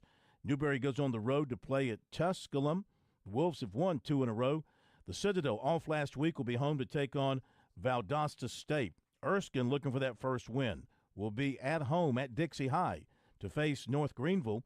Meantime, Benedict, undefeated, coming off a big win over their rival Allen, will be at home to face Fort Valley State, while Allen will be at home to take on Savannah State. And Anderson, a winner last week over Virginia Wise, will play at Lenoir-Rhyme.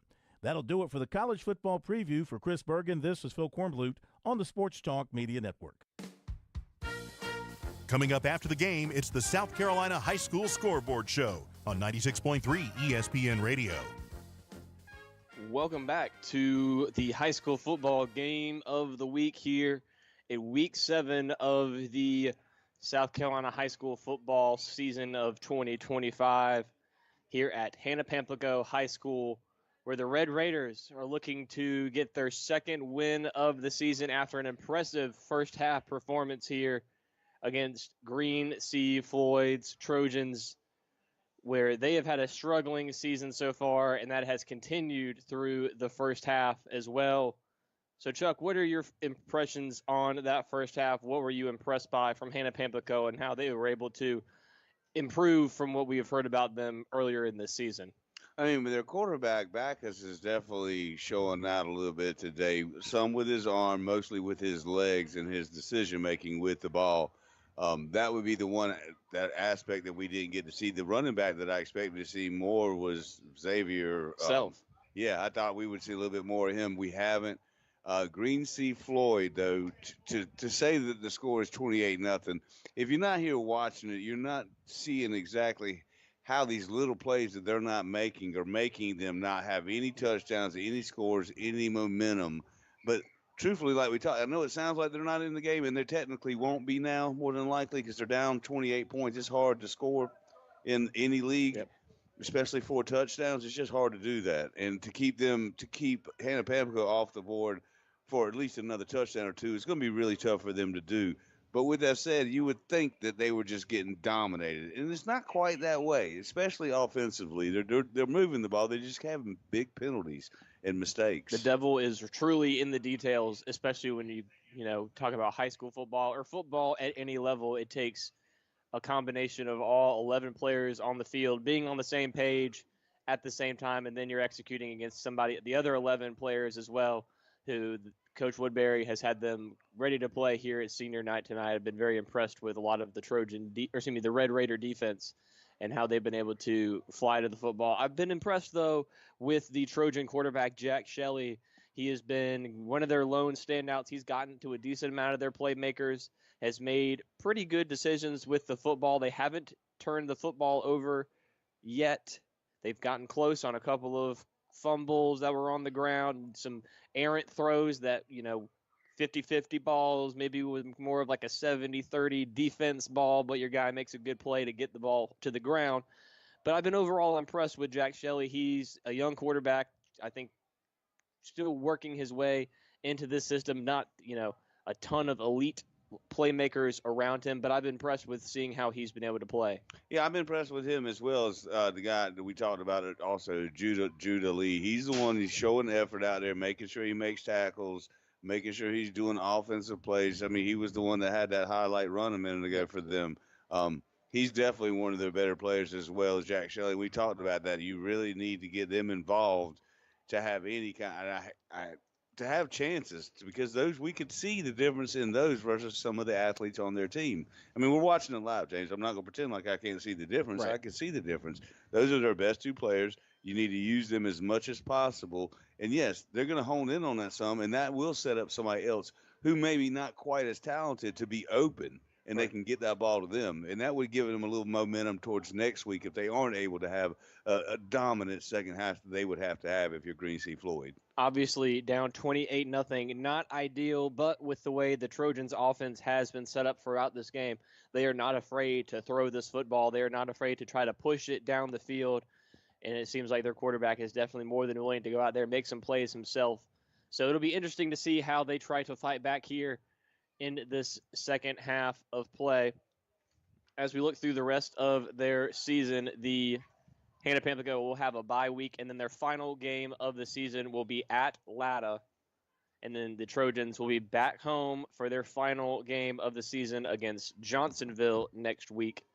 Or excuse me, they may have one more game after that. We'll have to check the schedule. They have two more weeks left in the high school football season for 1A before they start the playoffs. Yeah, they I don't know how many games they play during the regular season, but if they do play 10 or 11, I'm not sure, but most of them are playing 10 games. I'll have to double check that very quickly here. Yeah, and with that said, it could still be one of their last games because Hemingway was in the region last year, and a lot of people might get that as a automatic win. I'm not sure if they will or won't, but they weren't able to put together a varsity team this year, and that was actually Green Sea Floyd's victory last year. So they may have one game left. So the remaining schedule for Green Sea Floyds, they play Johnsonville next week, then West Columbia, and then at Lakeview will be their final 3 games on the season. So a couple more opportunities for the Trojans to try to get into the win column. They're going to have their work cut out for them here in this second half. And it really starts with number 13, Jack Shelley, who is going to have to just throw the football around with reckless abandon here. You don't want to force it. We saw last week in the Darlington South Florence game when a very talented quarterback in Jalen Augustus, when even against a good defense, you're pressed like that, you're going to start turning the football over. So it's a big balance there between needing to go out there and make plays for your team, but then also they've done a good job so far not letting this get out of hand with the turnovers, but that could certainly be a problem in the second half. Yeah, I mean, at this point right there, though, to get back into the game, like you're saying, there is going to have to be some chances taken by Jack Shelley. He's going to have to take a little bit more on his own, and I know what you mean. You can't be Superman, but you might need to be putting the cape on a little bit just to give your team a little help out and try to make smart decisions. But yes, you're going to have to do a little bit more if you're Jack Shelley. And I'm not saying he's not doing enough, but in this second half, we're going to have to see more of him if they have a chance to get back in it. So far, the weather has been great here in this October evening. A little bit of weather further south. We'll see the moves in here for the second half as toe meets leather as the kickoff is received at the 21-yard line. Running right side is Aaron Fowler looking for some room, and he'll be finding scarce amounts of it, but he'll get to the 30-yard line, and that is where Green Sea Floyd's offense will start this second half. Yeah, and that was Zach Turner on the tackle on special teams for Hannah-Pamplico. There was only a gain about 1 yard, so nice special teams coverage once again by Hannah-Pamplico. Jack Shelley and this Trojan offense looking for their first points of the game and trying to build some momentum to start this second half. Starting out in the pistol, they'll move him to the gun, is Gunnels. At the 30-yard line, pressure look from the Trojans. They'll give it up the middle to Thomas Gunnels, and he'll try to work the right side. Flag flies as he pushes for a gain of 3 or 4 down the right sideline. We'll check the flag, and it will be a holding against Green Sea Floyds and not the start on the first play of the game they wanted. No, and we've talked about that already. You cannot keep hurting yourself, and they've done it over and over. I can't say over. Yeah, they've done it over and over again, almost on every drive so far that they've had any kind of momentum on. I know they didn't have much then, but still, when you start yourself off this way, and this could have been this almost looks like a unnecessary roughness. Is that a 15-yard? That's 15. No, they spotted the foul. They did the spot of the foul where the hold was then. So it is over 20. First down and 20-plus for Green Sea Floyd's play action. Shelley will look to roll right, throwing over the middle of the field. She's going to be rolling left and throwing across his body over the middle of the field. Incomplete, as there were two Trojans in the vicinity, Aaron Fowler and Demetrius Phillips, but neither could come up with the football. Yeah, it looked like he was trying to get to Phillips, but the ball was overthrown. It was like you said, it was kind of in a dead man zone. No one was there to catch it, not even from Hannah Pamplico. Second down and 22 now, as they have these long, drawn-out play actions that Hannah Pamplico at times has been able to find pressure, but Shelley's does a good job of extending these plays. Going to have to try to put it all together, though. Second and 22 now. Two high safeties for Hannah Pamplico. Shelley looks to throw, looking left, now rolls right. Still looking, now rolls back to the left. Gets a block. Shelley still looking to throw. He'll fire into open space. Intercepted. That's Chris Eldridge. He's going to go down the field. 20, 15, 10. Out of bounds at the 5 for the senior Chris Eldridge, who makes the interception. Yeah, big play by Hannah Pamplico's defense just now. They're trying to stop this. They just stopped it. And we just got through talking about how Shelley needed to try to take on a role. We didn't want it to be too big. That particular time, I felt like he tried to do a little bit too much. I mean, he ran, then didn't even have it open receiver. The only person that was going to catch that ball was 15. Yep. Give him credit. I mean, he's trying to make a play, Yes. but really there was just nobody open down the field for the Trojans. No one to throw to, and he just chucked up a prayer, and it was answered by the Red Raiders. And now immediately inside the 10 now, I formation for Backus. He'll give it to Eldridge, trying to pay him off for the interception. He'll break a tackle, fighting across the 5-yard line there. A couple will be given to the senior Chris Eldridge. It'll bring up second down and 5. He was definitely trying to use his size to push over that, but Green Sea Floyd's defense held up well on that particular play for them. Let's see if they give it to Backus, who's a little bit of a speedier guy, and let's see if he doesn't get a 5-yard touchdown right now. They've used him a lot in a lot of misdirections. They still line up power I with Thomas in at fullback, Dekai Thomas. And this is a broken play as Eldridge has to scoop it up off the ground, rolling to his right, driving into the end zone. Chris Eldridge, did he get there? He did! Touchdown! Chris Eldridge and the Red Raiders score again. What an effort by Eldridge. That ball was popped out on the ground, or he dropped it on the ground, grabbed the ball, ran around, had to miss one tackle, had a tackler miss, and then when he got right there to the end zone, he drugged that young man and then turned his whole body and got into where the pylon was to score a touchdown. What an effort by him. You know, that means a lot for Chris Eldridge, who's been the workhorse for this Hannah Pamplico team all season, getting into the end zone here for maybe the last time on senior night at Hannah Pamplico High School. The score now 34-0. The point after pending, snaps away, kick is on, and is blocked. Great play there by the special teams unit for the Trojans. I think that was number 1, Judah Lee. Obviously, we've been calling his name a few times tonight. Got the block there. That score will stay 34-0 with 10:29 to go in the third quarter. Yeah, that was one of the best plays all night for Green Sea Floyd. I hate to say it, but it was. What a beautiful block he had just now. And it kept them from being 1 point down. Right. I mean, I know every point counts. Came right off the edge, did Judah Lee, and dove for that kick and got his hands in front of it. A very pretty block. A great individual effort we've seen from number 1 all night tonight. Hannah Pamplico is definitely a good mood. These football players, some of them are down here dancing for us. It's party time for the seniors. I wouldn't quite call it yet, but I'm not, but it looks like they are. They're really having a good time. Obviously, probably a frustrating season for Coach Woodbury and the Red Raiders. It's good to let off a little bit of steam in a game that you're controlling, as we're having, with this win, a tough time getting the ball onto the tee. And that's what we're talking about. This is a get-right game for Hannah Pamplico, and it has turned out to be that right now. It's going to be really extremely tough for Green Sea Floyd to get back in this game in any kind of way. Big kick to the 25, and this fumbled forward, scramble for the football, as that hit off a Trojan man's chest.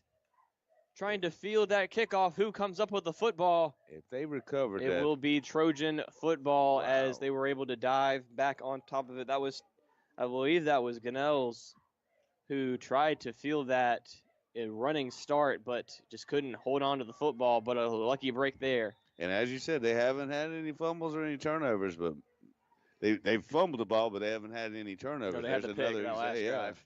Oh, I got to stop. Remember, we were talking about that at the beginning half. I'm sorry. But just then they finally lost them. Just then they did not again. Just showing it could be a lot worse. Shelley in the gun. This is a tighter look, and this is a jet sweep right side. Gunning London McLennan. He'll gain 6 yards on an inside run there. It'll be 2nd down and 4 as this Trojan offense trying to piece it together. It has just not worked out for them. No, but that's a good a gain on first yard to put yourself in a good position for 2nd down. So that's a positive play for Green Sea Floyd for sure. 2nd down and 6 now. Low snap, and Shelby's just going to have to fall right on it. Low and to his left as they had a man. That was McLennan again in motion. He was trying to hand it to him, but just had to dive right back on the football, and that'll set up 3rd and long. It's got to be pretty frustrating if you're the quarterback back there, Shelley, because that's been a few times now where the snap is really bad, and it's caused the ball to go pretty much straight to the ground. They got bailed out of it one time by Gunnels whenever he was able to pick the ball up off the ground and take off. But other than that, it's cost them yardage every time. Now they go under center. Again, the man in motion is McLennan, and they will, wow, a great spin move there as that's Judah Lee now with the football as he's not able to get anything. A swarm of Red Raiders rally to hit him and maybe get him back to the line of scrimmage. That'll bring up 4th down now. Yeah, and unfortunately, he spun around and hit his own man and then pushed him right self back into all those defenders. I don't think he was getting anywhere anyway, but that young man, the offensive line, he kind of got in Judah Lee's way. We've seen so many of those counter handoffs where they hand it off to one man and then he hands it off to somebody going the other way. You expect at some point to maybe see the fake there. Punt is away from Shelley. It is a low kick that barely will make it to the Red Raider 40-yard line. In good field position for Hannah Pamplico. And I just saw the athleticism from Shelley by that punt right there. He saw what was about to happen. He was about to get blocked. He had 2 guys coming in. And you see him kind of do a quick pooch kick just to get something out of there, James. At least that's what it looked like to me. 100%. No, did not have much time as the Red Raiders were coming after it hard. Just a smart play by him, though, as far as the quarterback play. I know he was a punter, but that has to do with quarterback play right there to me. They don't give us the class for these players on the roster of Green Sea Floyds, but you got to think Shelley will be a big contributor next year for them if he's able to come back. This is a handoff up the middle of the field for Makai Edie. He will gain about 3 yards up the middle of the field for the Red Raiders at the 43-yard line. And then if you are Coach Martin, you do hope he comes back because he is one of the better players out there that we've seen, honestly, on both sides of the field. I think that Judah's been pretty good, Judah Lee, and as far as that goes, Shelley's been pretty good. Diaje Backus in the gun for the Red Raiders, claps his hands and will give it to Edie running right side. An extended handoff there, not going to get much, maybe a gain of 2 yards there. That will set up a 3rd down and 4 now. And the Trojans trying to scrap together a stop. This kind of reminds me of if you watched the NFL football game last night, James, where Scatterboo. Oh man, he wasn't getting big yards necessarily, but he was getting 3 and 4 and 5 and sometimes 10. But when you're doing that over and over, it will wear them out. And what we talked about, it lessens the times that your team gets it on offense. Backus claps his hands. We'll take the snap. Look to throw. Left side into the flat. He's got his man coming back for the football, but a great play there by the Trojans. They're all over. That was number 2, Aaron Fowler, immediately wrapping up the receiver and dropping him. That was Jamari Piggott on the catch, but nowhere to go. Now, I'm not sure if this will be a big decision. They may bring out their punt unit, but this is 4th down and 5 for Hannah Pamplico, and it looks like they're going to bring out their punting team. This will be the first time we've seen this punting unit for the Red Raiders as number 14, Daniel Chandler, will come out to punt the football. You mentioned Cam Scatterbo. Man, you want to talk about somebody. Grown men in the NFL are afraid to tackle that guy. That says a lot. It looked like it last night, that's for sure. Chandler will look to get it away. They come after it, but it's a end over end off the side of his foot. He gets decent yardage and a decent Pamplico roll past the 30, and they'll mark it dead at the 28-yard line. So the Trojans get a stop, able to force a Hannah Pamplico punt, and back out comes Jake Shelley trying to erase the donut off the board. Yeah, that's a good actual defensive stop for Green Sea Floyd. First one I think they've had all night, to be honest, James. I don't think they've turned. I think that was the first one. That was the first punt. I know they stopped them I think they got not on the fourth down one time or at the end of the half, but that's been their best defensive stop all 100%. Night. Now at the 28-yard line, Jack Shelley will line up the offense, checking to the sideline for the play call. Now under center, again, another tight formation. They send a man in motion. Then it's a inside give, immediately penetration in the backfield. Thomas Ganell's had to do a back step, then drive a man forward. He'll gain about 2 yards. Yeah, I am also impressed with Gunnels. I'm not saying he is an athlete as well. He's just such a small athlete that he doesn't able to get quite as much yards. But he does try to use his speed, and boy, that little dude's got heart. Yeah, absolutely. He's got a decent amount of little strength there for a younger guy, for a smaller guy in the backfield there. You wouldn't think just looking at him that he could deliver that type of pop. No, and he could be a 7th grader for all we know. We don't know what technically have him lined at fullback on the roster, so that goes to show. This time is a play-action fake as Shelley will look to throw down the middle of the field, and incomplete.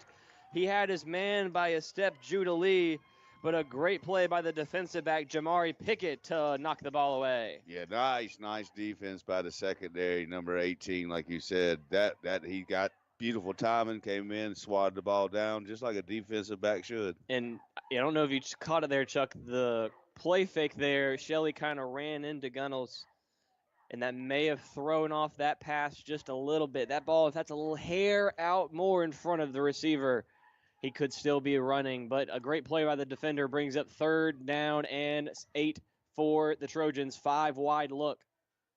Shelley snaps his hands and will look to throw. It is going to be a called screen over the middle of the field, and it's tipped and intercepted. The Red Raiders again with another turnover. That time is number 55. That's Dewey Kimbrough with the interception. Yeah, we called I think he must have a brother on the team because we called another Kimbrough out earlier tonight. Davis Kimbrough. They have both of them. Yeah, I think that was number 58. So both of them have had big plays. Good for their family. I'm assuming they would be kin somehow or another. A great play there as they had that middle screen opened up, but the defensive line for the Red Raiders was not full. They stayed home and just read that completely. I actually had it in my notes at how well the defensive line for Hannah Pamplico is up front with their rush integrity. This time, handoff to Edie on the right side for the Red Raiders, and a decent gain there of about 5 yards. Yeah, he was dragged down by number 22, so that was a good tackle, but it was a gain of 5 yards, like you said, which is exactly what Hannah Pamplico has kind of been doing, getting those 4 yards, 5 yards, and then explosive plays. And they just got their second turnover, so now I'm aware there are 2 turnovers, and both of them are interceptions. Yep, you're correct there, sir. 2nd down and 6 now for Bacchus as, again, up the middle of the field. He gives it to Edie. Minimal yardage there, getting close to the 25. It'll bring up 3rd down. About 4 to go, 3 to 4 to go. Yeah, and Coach Martin's got to be, I know he's trying to take some, but he's got to be proud of his players because they're still trying, James. They're trying to tackle. They're not just giving up. They don't have that body language that shows they're giving up. There's certain players here and there that I can tell are not, giving their full all, but the bulk of them are really trying hard, and that's good culture for them. So it's a 3rd down for Bacchus in the gun. They'll fake it to Edie, and he's going to keep it right. Counter play for Bacchus, and he's going to have it. That's going to be 2 yards past the line to get, and that'll be another 1st down for the Red Raiders, knocking on the red zone door. And when in doubt, let number 7 handle that ball because he's done it all night, and he's somehow or another able to get 5-yard gains pretty easy tonight. This offense really excited to see what it will look like going forward for the Red Raiders. Been very impressed with Backus and how he's been able to maintain this game throughout. 1st and 10 now. Backus will give it to, this is number 0. That's Edwards going left side, jump cutting inside, spin move, still fighting for yardage, but wrapped up by a host of Trojans is Alex Edwards. He maybe got 3 or 4. He definitely tried to get free because he did about 3 spin moves in all of it, and it looked like he ran for about 20 yards, but got about a gain of 3. But he wanted it because he's not getting the ball that often. So anytime you get it, you want to take advantage of it, and he definitely tried. And good tackle by Green C. Floyd. Into the red area now go the Red Raiders. 2nd down and 8 now. In the gun, Backus calls for the ball, snaps to him, and they will give it to Edwards going right side. And there goes Alex Edwards, a burst of speed. Touchdown, Red Raiders. Untouched was Alex Edwards. A touchdown for another senior for the Red Raiders. And he is overly excited over there, and I love to see that young man. He got so excited about scoring that touchdown. I don't know if you saw him. He's pumped up. Senior night, everybody's friend, family. Not necessarily good for Green C. Floyd, but for Hannah Pamplico, they're pouring it on right now, guys. Well, and all the seniors have a chance at it. That's a touchdown for Edwards, for Edie, and for Eldridge. All 3 of those seniors celebrating their senior night tonight. It is now 40-0. Point after pending. High snap kick is on the way. They got it down, and it is through the uprights. 41-0 is the score now for the Red Raiders with 2:54 to go in the 3rd quarter. And I'm surprised they didn't go for 2 because that would have gave them 42 and gotten their number back up and after they missed the extra point. Right. But keeping it conservative there, giving their kicker some more reps. And, Coach Woodbury has got to like that from his offense and from his defense really coming alive in the second half as well with these turnovers. It's what you wanted to see. You didn't want to see them give Green C. Floyd any of that hope with the halftime being 28-0, and now they are pouring it on. Yeah, I mean, Green C. Floyd's definitely, like I said, the effort's there. But at this point right here, they're definitely in trouble. Might be time to try some of the other players to make sure that, because when you're limited like that, you don't want your players to get injured for the next week. You only got so many players, though, my man. That's why I'm saying use whatever are not playing. Get some of them in there that aren't playing. Only because there's like 3 on the sidelines at least. 23 is how many players are on this roster for Green C. Floyd's as the kick is away, fielded by Demetrius Phillips, number 3 at the 30-yard line, weaving to about the 35 and brought down there. And once again, Jack Shelley will trot back out onto the field to try and lead his offense. And the young man, like I said, has been frustrated probably all season. But even him, you don't see the quit in him. He's trying, they're trying. And that's the only thing you can do if you're in that situation is just keep trying. Yep. Definitely shows a lot of heart and a testament to the culture and coaching staff that Coach Martin is beginning to implement here at Green C. Floyd's. Outmanned, outgunned, but the effort, like you said, still there. Yeah, I think you told me interesting fact. Isn't it right next to a cornfield or something? Yeah, that's correct. They have a big crop field next to it. It is a slight change at quarterback here. This is number 2, Aaron Fowler, and a direct quarterback sneak as he dashes down the right sideline. Close to the first down marker there. Maybe a gain of 6 or 7 yards there. No, they're going to give him a big gain there. I think he got a first down. Tiptoeing down the sideline, enough for a first down. Now, number 2's fast. I didn't catch you. What'd you say his name? That is Aaron Fowler. He's got some speed on him as well, so maybe there's more athletes that we get to see. Is that the quarterback playing wide receiver? Quarterback. That is Jack Shelley lined up down at the bottom here. Not sure if this is more of a wildcat look, but they're going to give it again to Aaron Fowler, and there he goes down the left sideline, 30. And out of bounds there at the 30-yard line. Another big 22-yard run there by Aaron Fowler. Big, long strides there for a big gain. And they're catching Hannah Pamlico off guard right now with this new quarterback and the style that they're playing. Maybe should have tried this in the first half as well. Their quarterback, Jack Shelley, still on the field as he'll be lining up at receiver for most of these snaps. Aaron Fowler staying in the game at that quarterback position. Thomas Goodell's in the backfield with him, and this is a roll right, and he's going to keep it again. This is Fowler cutting back inside across the 20-yard line, and he'll be close again to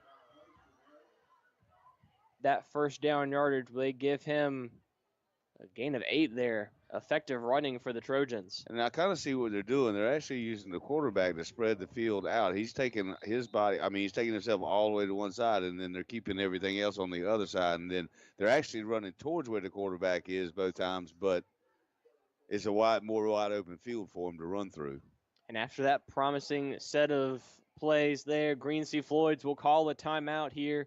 2nd down and 2 with 1:31 to go in the third quarter, as Coach Martin wants to rally his offense to try to execute here in the red area for a touchdown.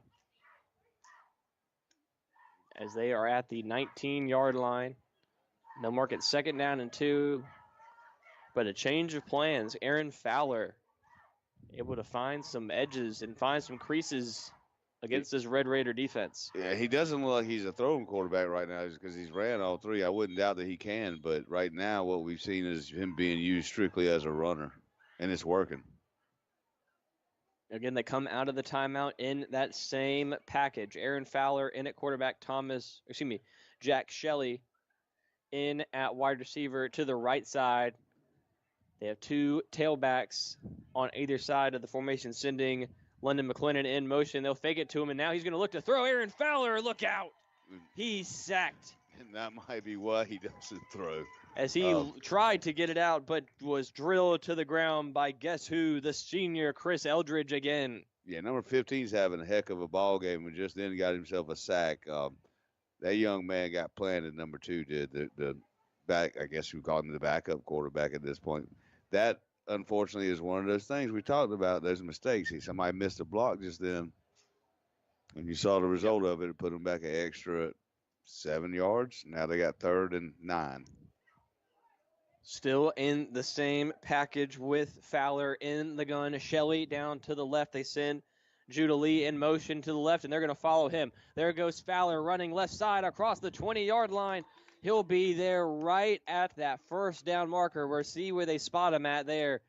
But a big run there. We'll check that spot. They're going to mark him just half a yard shy. It'll be 4th and 1. And you got to think this is rinse and repeat for the Trojans right now. Yeah, and Judah Lee, you got to give that man a lot of credit for the effort he put into that drive. He's fast, and he's just playing very well. And he's one of their best athletes that we've seen tonight. Had a nice lead block on that play.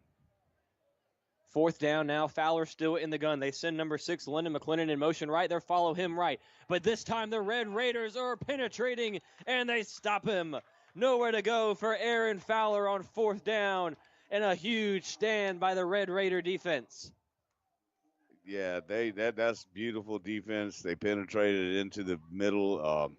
Young man didn't have a chance. He should have been taking that ball to the outside where he's had a little bit more success all night. Well, not all night, but on this last couple of drives. Once again, Green Sea Floyd not sure. This is what we're talking about. You can see positive stuff coming out of them, but then they get to this spot right here, James, and boom, they've messed up, and now they're not going to score. They don't have any points to show for it. And that'll lead us to the end of the third quarter. 1 quarter to go here at Hannah Pamlico High School with a score 41 Red Raiders and nothing for the Trojans. We'll be back in the fourth quarter of action on your Florence Game of the Week after this. If that crack in your windshield is driving you crazy, but you don't have time to get it fixed, call Galloway Auto Glass, a mobile service company that comes to you. Owner and operator Will Floyd has over 20 years experience in auto glass repair and replacement, but the real boss is Judge, the Labrador Retriever who rides along and ensures customer satisfaction. Galloway Auto Glass always treats your vehicle like their own and will even help you file your insurance claim. Call Galloway Auto Glass at 843-332-7575 or 664-9918, serving Florence, Darlington, Hartsville, and surrounding areas.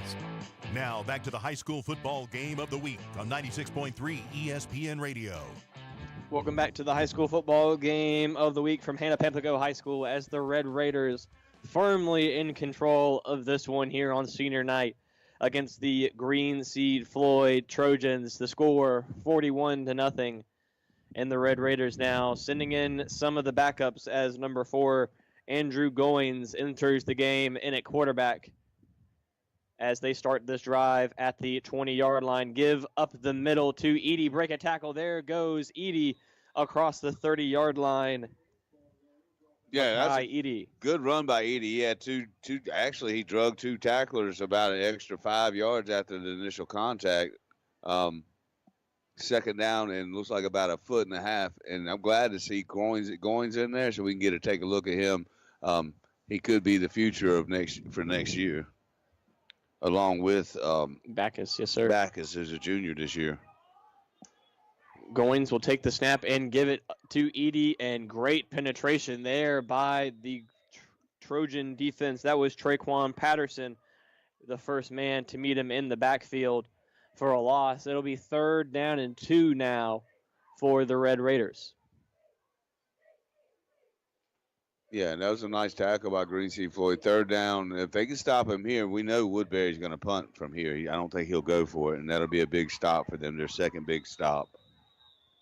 Whistles, and just like that, I think Coach Woodbury wants to think it over here with this 3rd down upcoming with your backup quarterback. Yeah, and that's why he's a heck of a coach. I mean, he's trying to make sure that he's got these young players in the right position. It's kind of a big down for them. They want to score again. You know they do. Absolutely. No, you mean Coach Woodbury, he talked about it, how every year you kind of have to change how you coach depending on what kind of roster buildup you have. This season's Hannah-Pamplico team is a little bit younger than it's been in previous seasons. They had a 9-3 season last year, made it to the playoffs. This year, a much younger team. So yeah, he did say he's getting a little bit more soft in his bit old. I saw the article but I heard him talking about it, and he was getting a little bit softer. He wasn't quite as rough as he was 30 years ago. He might have got a little bit more mad at players, and he's learned to adjust, like you said, and this is a younger team, and this age by him and experience has helped him adjust. Goings in the gun. He'll call for the ball, and this time it is a give. It's Edwards running right side, trying to use his speed to the edge, but a great play there by the Trojans. They're all over him. A tackle for a loss in the backfield. I believe that was number 25. It was Gabe Peer with the tackle. That'll bring up 4th down and 4. And a good stop there by the Green Sea Floyd's Trojans. That'll set up another Pamplico punt. Yeah, I'm not sure exactly what design play he was doing, but they lost about 3 yards on that play. I'm just not sure what the play call was. I do know the Green Sea Floyd defender did get in there and push him to the backside, and that's what helped stop the yardage. So good defensive hold-up. Daniel Chandler will look to punt. Low snap, he just punted away quickly. It's a short kick that'll bounce at the 50 and continue to roll past the 45 to the 42-yard line, and that's where they'll mark it dead. Ooh, that could have been blocked, James. Same thing you saw, I saw. That was close. He got that out quick. He dropped that ball. They're having to figure out ways to kick quick in this field. I mean, we've already seen so many low punts. It's a little not disheartening. It's just kind of crazy. Setting up the Trojans. It's like special teams we talked about. They just avoiding the disaster there, though, you know? Every time. Shelley will trot back out here as I think he will take back his place at quarterback to start this drive from the 42-yard line. Here with 10:19 to go here in the last quarter of play. There's a little confusion right now by Green Sea Floyd. And immediately after the change of possession, the Trojans will have to take a timeout. We'll step aside with them with 10:19 to go. Hannah-Pamplico 41, Green Sea Floyd 0. We'll be back after the quick break. I was ignorant when it comes to financial literacy. Thank God for the protection plan. I now have the roadmap to my financial future. No matter where you are in life, better credit, saving for a goal, or protecting your family's future, the protection plan is here for you. Boost your credit, secure your legacy with wills and trusts, and stay on track with budgeting and debt payoff tools. Call your certified wealth educators at 877-775-87768. More live action. It's the high school football game of the week on 96.3 ESPN Radio. Welcome back to the high school football game of the week here at Hannah Pamplico High School as the Red Raiders up 41-0, trying to close this one out with 10:19 to go here in the final quarter of play. And we still have some issues here as we've just come out from a Green C. Floyd timeout now, as we have an issue with the quarterback, Jack Shelley, here. One of the officials, I believe, has an issue with either his knee pads or some of his equipment there, as now Aaron Fowler, who we've seen take some snaps at the quarterback position, will now take the field here as Jack Shelley. I mean, they're not doing anything to his legs or equipment. Quick snap, and they're going to give it off to Fowler on a run here as he weaved forward through the middle of the field for a gain of 6, tackled by 2 Red Raiders there, as now Shelley back out onto the field again. What I saw was him just pull his pants down just a little bit. It's like the referee is not allowing his knees to be shown, which I thought they were allowed to do that. That's exactly what I saw. Him pulling it down to go over his knees. He was still kind of tugging on him a little bit there, trotting back out to the huddle. I've never seen that. I thought they could have them because they do it in college all the time. 2nd down and 5 now after the nice run. Shealy will look to throw. He's got time. Throwing right side of the field into traffic and intercepted. Red Raiders have it at the 25-yard line. Judah Lee will have to wrestle him to the ground. And, oh, man, Shelley had Judah Lee hit him right in the breadbasket, but it bounced off his chest and into the arms of Jamari Piggott. I was going to say, that was not on Shelley that particular time. That pass was there. It should have been called. It bounced off. And, I mean, it didn't even bounce hard. It just bounced right to Hannah Pamplico's defensive back. Big play. Just sad for Green C. Floyd because it looked like they were having problems. It looked promising for once because they had 2 good drives. Was distraught after that. He just kind of stood there in disbelief kind of on that one. And how can you blame him? That was a tough play there, as with all the effort he's putting in, but he has to know that Judah Lee is as well, but it's still frustrating. Goins will give it to Edie up the middle of the field for a solid run, a good push by that Red Raider line, and a nice gain of 7 or 8 yards on 1st down. And this is, you can start to tell, unfortunately, Green C. Floyd is starting to get a little frustrated. I see 2 of their players arguing with one another.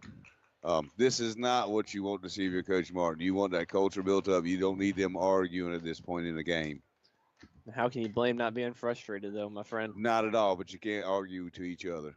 Goings, low snap, but he was able to field it and give it to Edie, running right side, and he's going to have enough for a 1st down there, a gain of 4 for Makai Edie. There is some whistles blown here, and we'll see. I think they're going to end up pushing him back here after a penalty. We'll check it. It is a false start penalty on the Red Raiders. Back them up 5. Yeah, I missed the flag. I didn't see it on that particular play, but yeah, definitely looks like offsides, 5 yards. Let's see what this, Hannah Pamplico's got their backup quarterback in there. Let's see what they can do with him, see if they can get a good drive going. Last time they were stopped by Green C. Floyd. Goings in the gun, 3 wide receivers, 2 to his left, 1 to his right. Another low snap. He's able to field it to Edie again, but a great play there as the Trojans are able to stop him in the backfield. Gain of nothing there by Makai Edie. He'll set up 3rd down and 9. Yeah, Green C. Floyd's defense has definitely stepped up. I know it is the backup quarterback, but they've definitely stepped up against him and swarming the ball and making sure that they get the tackle. They've looked good these last 2 particular possessions on defense that they've had, but it makes sense too.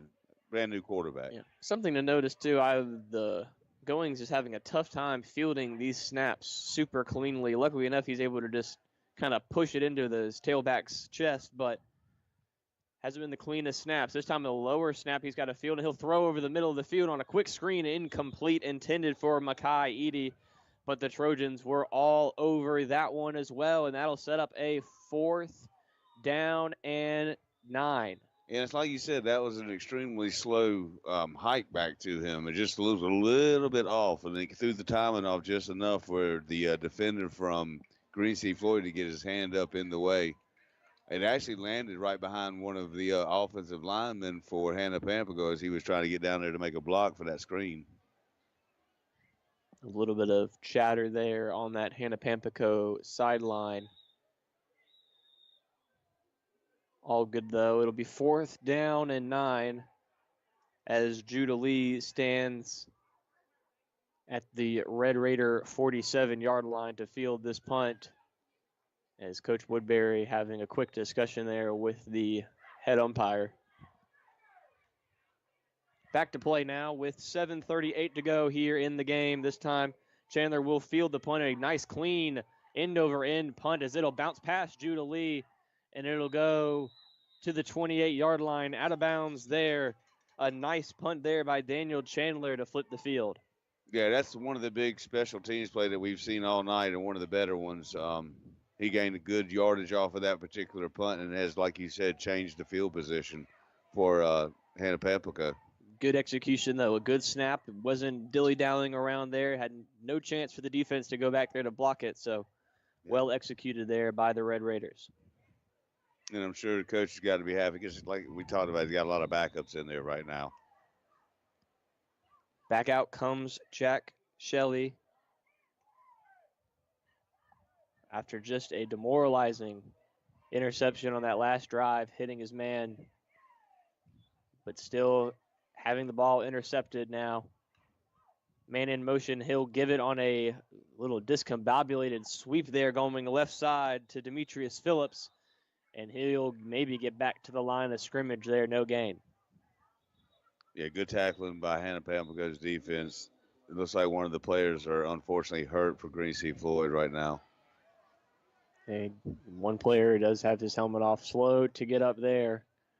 As they'll call a injury timeout here with 6:56 to go in the fourth quarter. We'll take a step aside as well to get that young man checked out.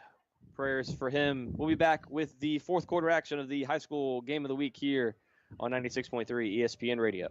Metal roof and wall siding is available locally at Adams Metal Building Supply, a 40-year-old company offering metal building supplies for your home, farm, and recreation projects. Adams Metal Building Supply can order walk-through metal door kits and overhead doors, as well as bolt-up metal buildings in 4 different sizes for the DIY homeowner.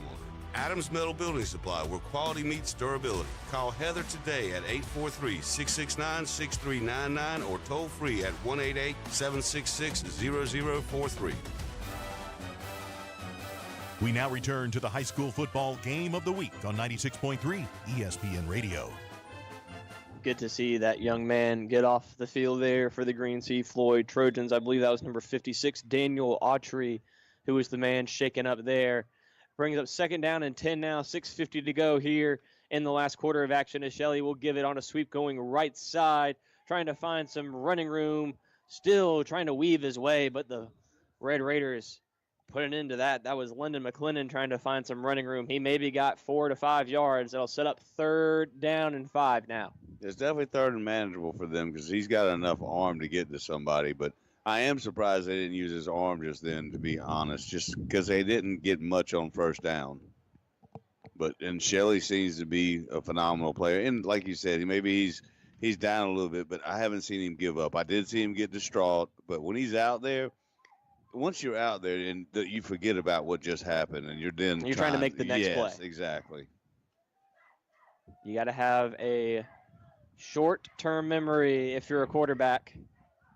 They set him up 5 wide this time, and maybe a little too quick there on the start, as looks like that's going to be another false start penalty. Looks like a timeout. I believe there. Yes, you're correct, Chuck. They did blow that quick timeout before the snap there. Another Green Sea Floyd's timeout. They burned their last one of the second half with 5:56 to go. We will again take a quick step aside here with fourth quarter action after the break. Metal roof and wall siding is available locally at Adams Metal Building Supply, a 40-year-old company offering metal building supplies for your home, farm, and recreation projects. Adams Metal Building Supply can order walk-through metal door kits and overhead doors, as well as bolt-up metal buildings in 4 different sizes for the DIY homeowner.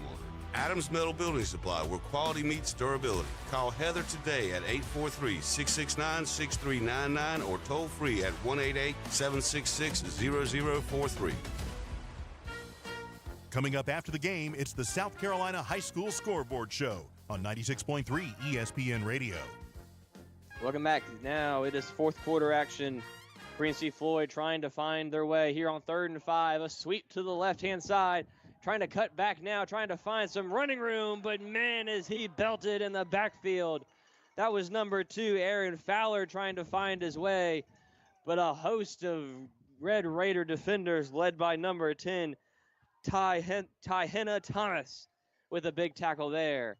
Yeah, he's stuck at number 2. Number 2's feeling that one right now. He's shaking it off with his hand. He flat stuck him. And that'll bring up 4th down as he was able to get back to the line. 4th and 7. They do give him a loss of 2 there. 5:13 and counting. I believe they're going to set up for a punt here. Jack Shelley retreating back to a punting position here. And he will get it away. A high end-over-end punt spinning. And it takes a Trojan bounce across the 35-yard line, marked dead at the 34.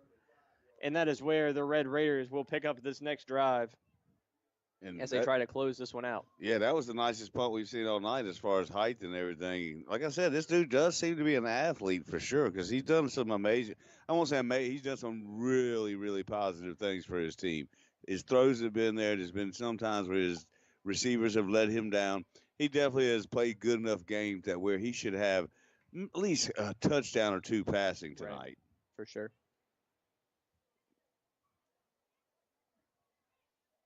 First down and 10 now as Goings still in at quarterback for the Red Raiders. Edwards, he's been electric tonight in the backfield with him, and they will give it to Alex Edwards running right side. Those long strides. He's got running room. There it goes. Number 0 down the sideline. 30, 25, 20, 15, 10, 5, and Alex Edwards to a house call on senior night. And that's at least his second touchdown tonight, if I'm not mistaken. He was the one that got extra excited over the last one. No flags out. Biggest play of the game by Hannah Pamplico as far as yardage goes. Sprung out there like you just saw, took it to the right side, and then took it straight to the house like James said. He had nobody in front of him. He got that corner, just showing that explosive speed by the senior, coasting to the end zone there. As Alex Edwards, he's definitely a big change of pace guy for this Hannah Pamplico team.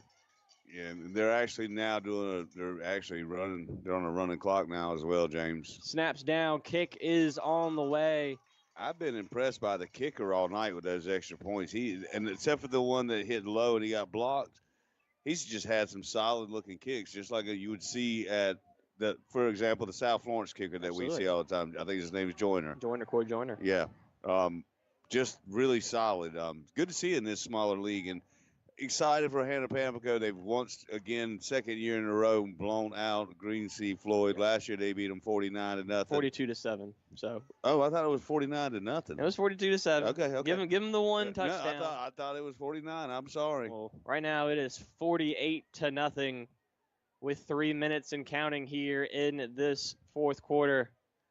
And what a great senior night for these Red Raider faithfuls coming out and supporting these seniors who have battled all year long to get to this point. And what a reward for them here on senior night to have a game like this. And there's literally, the way they're running this clock right now, about 2 minutes and 35 seconds left in the game total.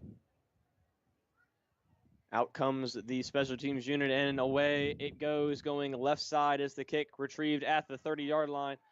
35, trying to spin away is Demetrius Phillips, but wrapped up there at the 36-yard line with 2 minutes and 15 seconds and counting this running clock. We'll give the Trojans one last shot to try to get some points on the board here. They don't seem to be in any hurry to get out onto the field to get the ball right now. So they're probably more than likely just trying to get out of here tonight, James, after this. It's been pretty much a beatdown, and I definitely know these kids are just a little, like I said, they're outsized a lot. He's going to build this up. Just give Martin time, I would think. I agree. I think with someone like Shelley, who's going to be your leader, and some other playmakers. With the heart of Gunnels? Shelley will look to throw. He's going to roll to his right. Still trying to chuck it downfield. Does Jack Shelley. He'll sling it into traffic in between two defenders. Really hit his man, London McClennan, but a tight window catch there. Wasn't able to be hauled in. It'll be 2nd down and 10 with 1:15 to go. Yeah, little number 6 should have had it because that would have been a difficult catch, but he actually hit his receiver in between two other defenders. Beautiful pass because it was the only place that his receiver could catch it. I've been impressed, man. I've been impressed. Just, nothing goes your way the whole game, really the whole season for someone like Jack Shelley, who's been the starter for them every single game. He continues to go out there and just sling it, man. A reckless abandonance, trusting his receivers to try to make some plays. Be 2nd down and 10 now. 45 seconds to go. Shelley will look to throw right side, heaving it down the field. He's got his man, Judah Lee, hit him in his hands and dropped it again. You got to feel for Jack Shelley because we do feel like Judah Lee's a pretty good athlete, but I got to sit down after that one. Yeah, that should have been called. I feel bad for the quarterback at this point. How many times are you supposed to hit your player in the hands and nothing happens? The last play was a little bit harder to play. That one right there, especially Judah Lee is supposed to be their top receiver. Now he's got an injury. He's pretending like it, I think. I hate to say that, but I mean, literally, you see him doing a little bit of a limp. I think they're letting the clock run out. Yeah, with 5 seconds to go, that will do it here as just a tough break there for Green Seed Floyd. Kind of what it's been all season for the Trojans as the time expires here at Hannah Pamplico High School on senior night. Your final score, the Red Raiders 48, Green Seed Floyd 0. And what a performance tonight, Chuck, by Hannah Pamplico, with a team that desperately needed a game like this. They were able to get it done tonight at senior night. Yeah, congratulations to Trey Woodbury and the whole staff and the Hannah Pamplico Red Raiders on a big game tonight for their victory. Last game of the season at home. The seniors got to show out. Nice game. It was a good game to call, James. I enjoyed it. Yes, sir. The weather stayed good as well for us here at Pamplico, South Carolina. Everybody have a great weekend. Have a blessed week coming up. We'll be back next week with your high school football game of the week. Your final score from Hannah Pamplico, Red Raiders 48, Green Sea Floyd nothing. We'll see you next week. You've been listening to the 96.3 ESPN Radio High School Football Game of the Week, brought to you in part by Galloway Auto Glass, Stoudemire Dowling Funeral Home, Adams Metal Building Supply, Rivals, a store divided. This has been a presentation of Community Broadcasters Sports. It's not street credibility or anything like that, but LeBron James, for most of my life, and we've had callers call this program, has flatly been a role model from an image standpoint from the outside looking in. And this kind of stuff, it cheapens the brand to some degree, and I'm not mad at it. I like LeBron James. As far as I'm concerned, I am an on-record human being as believing that LeBron Raymond James is the best NBA basketball player of all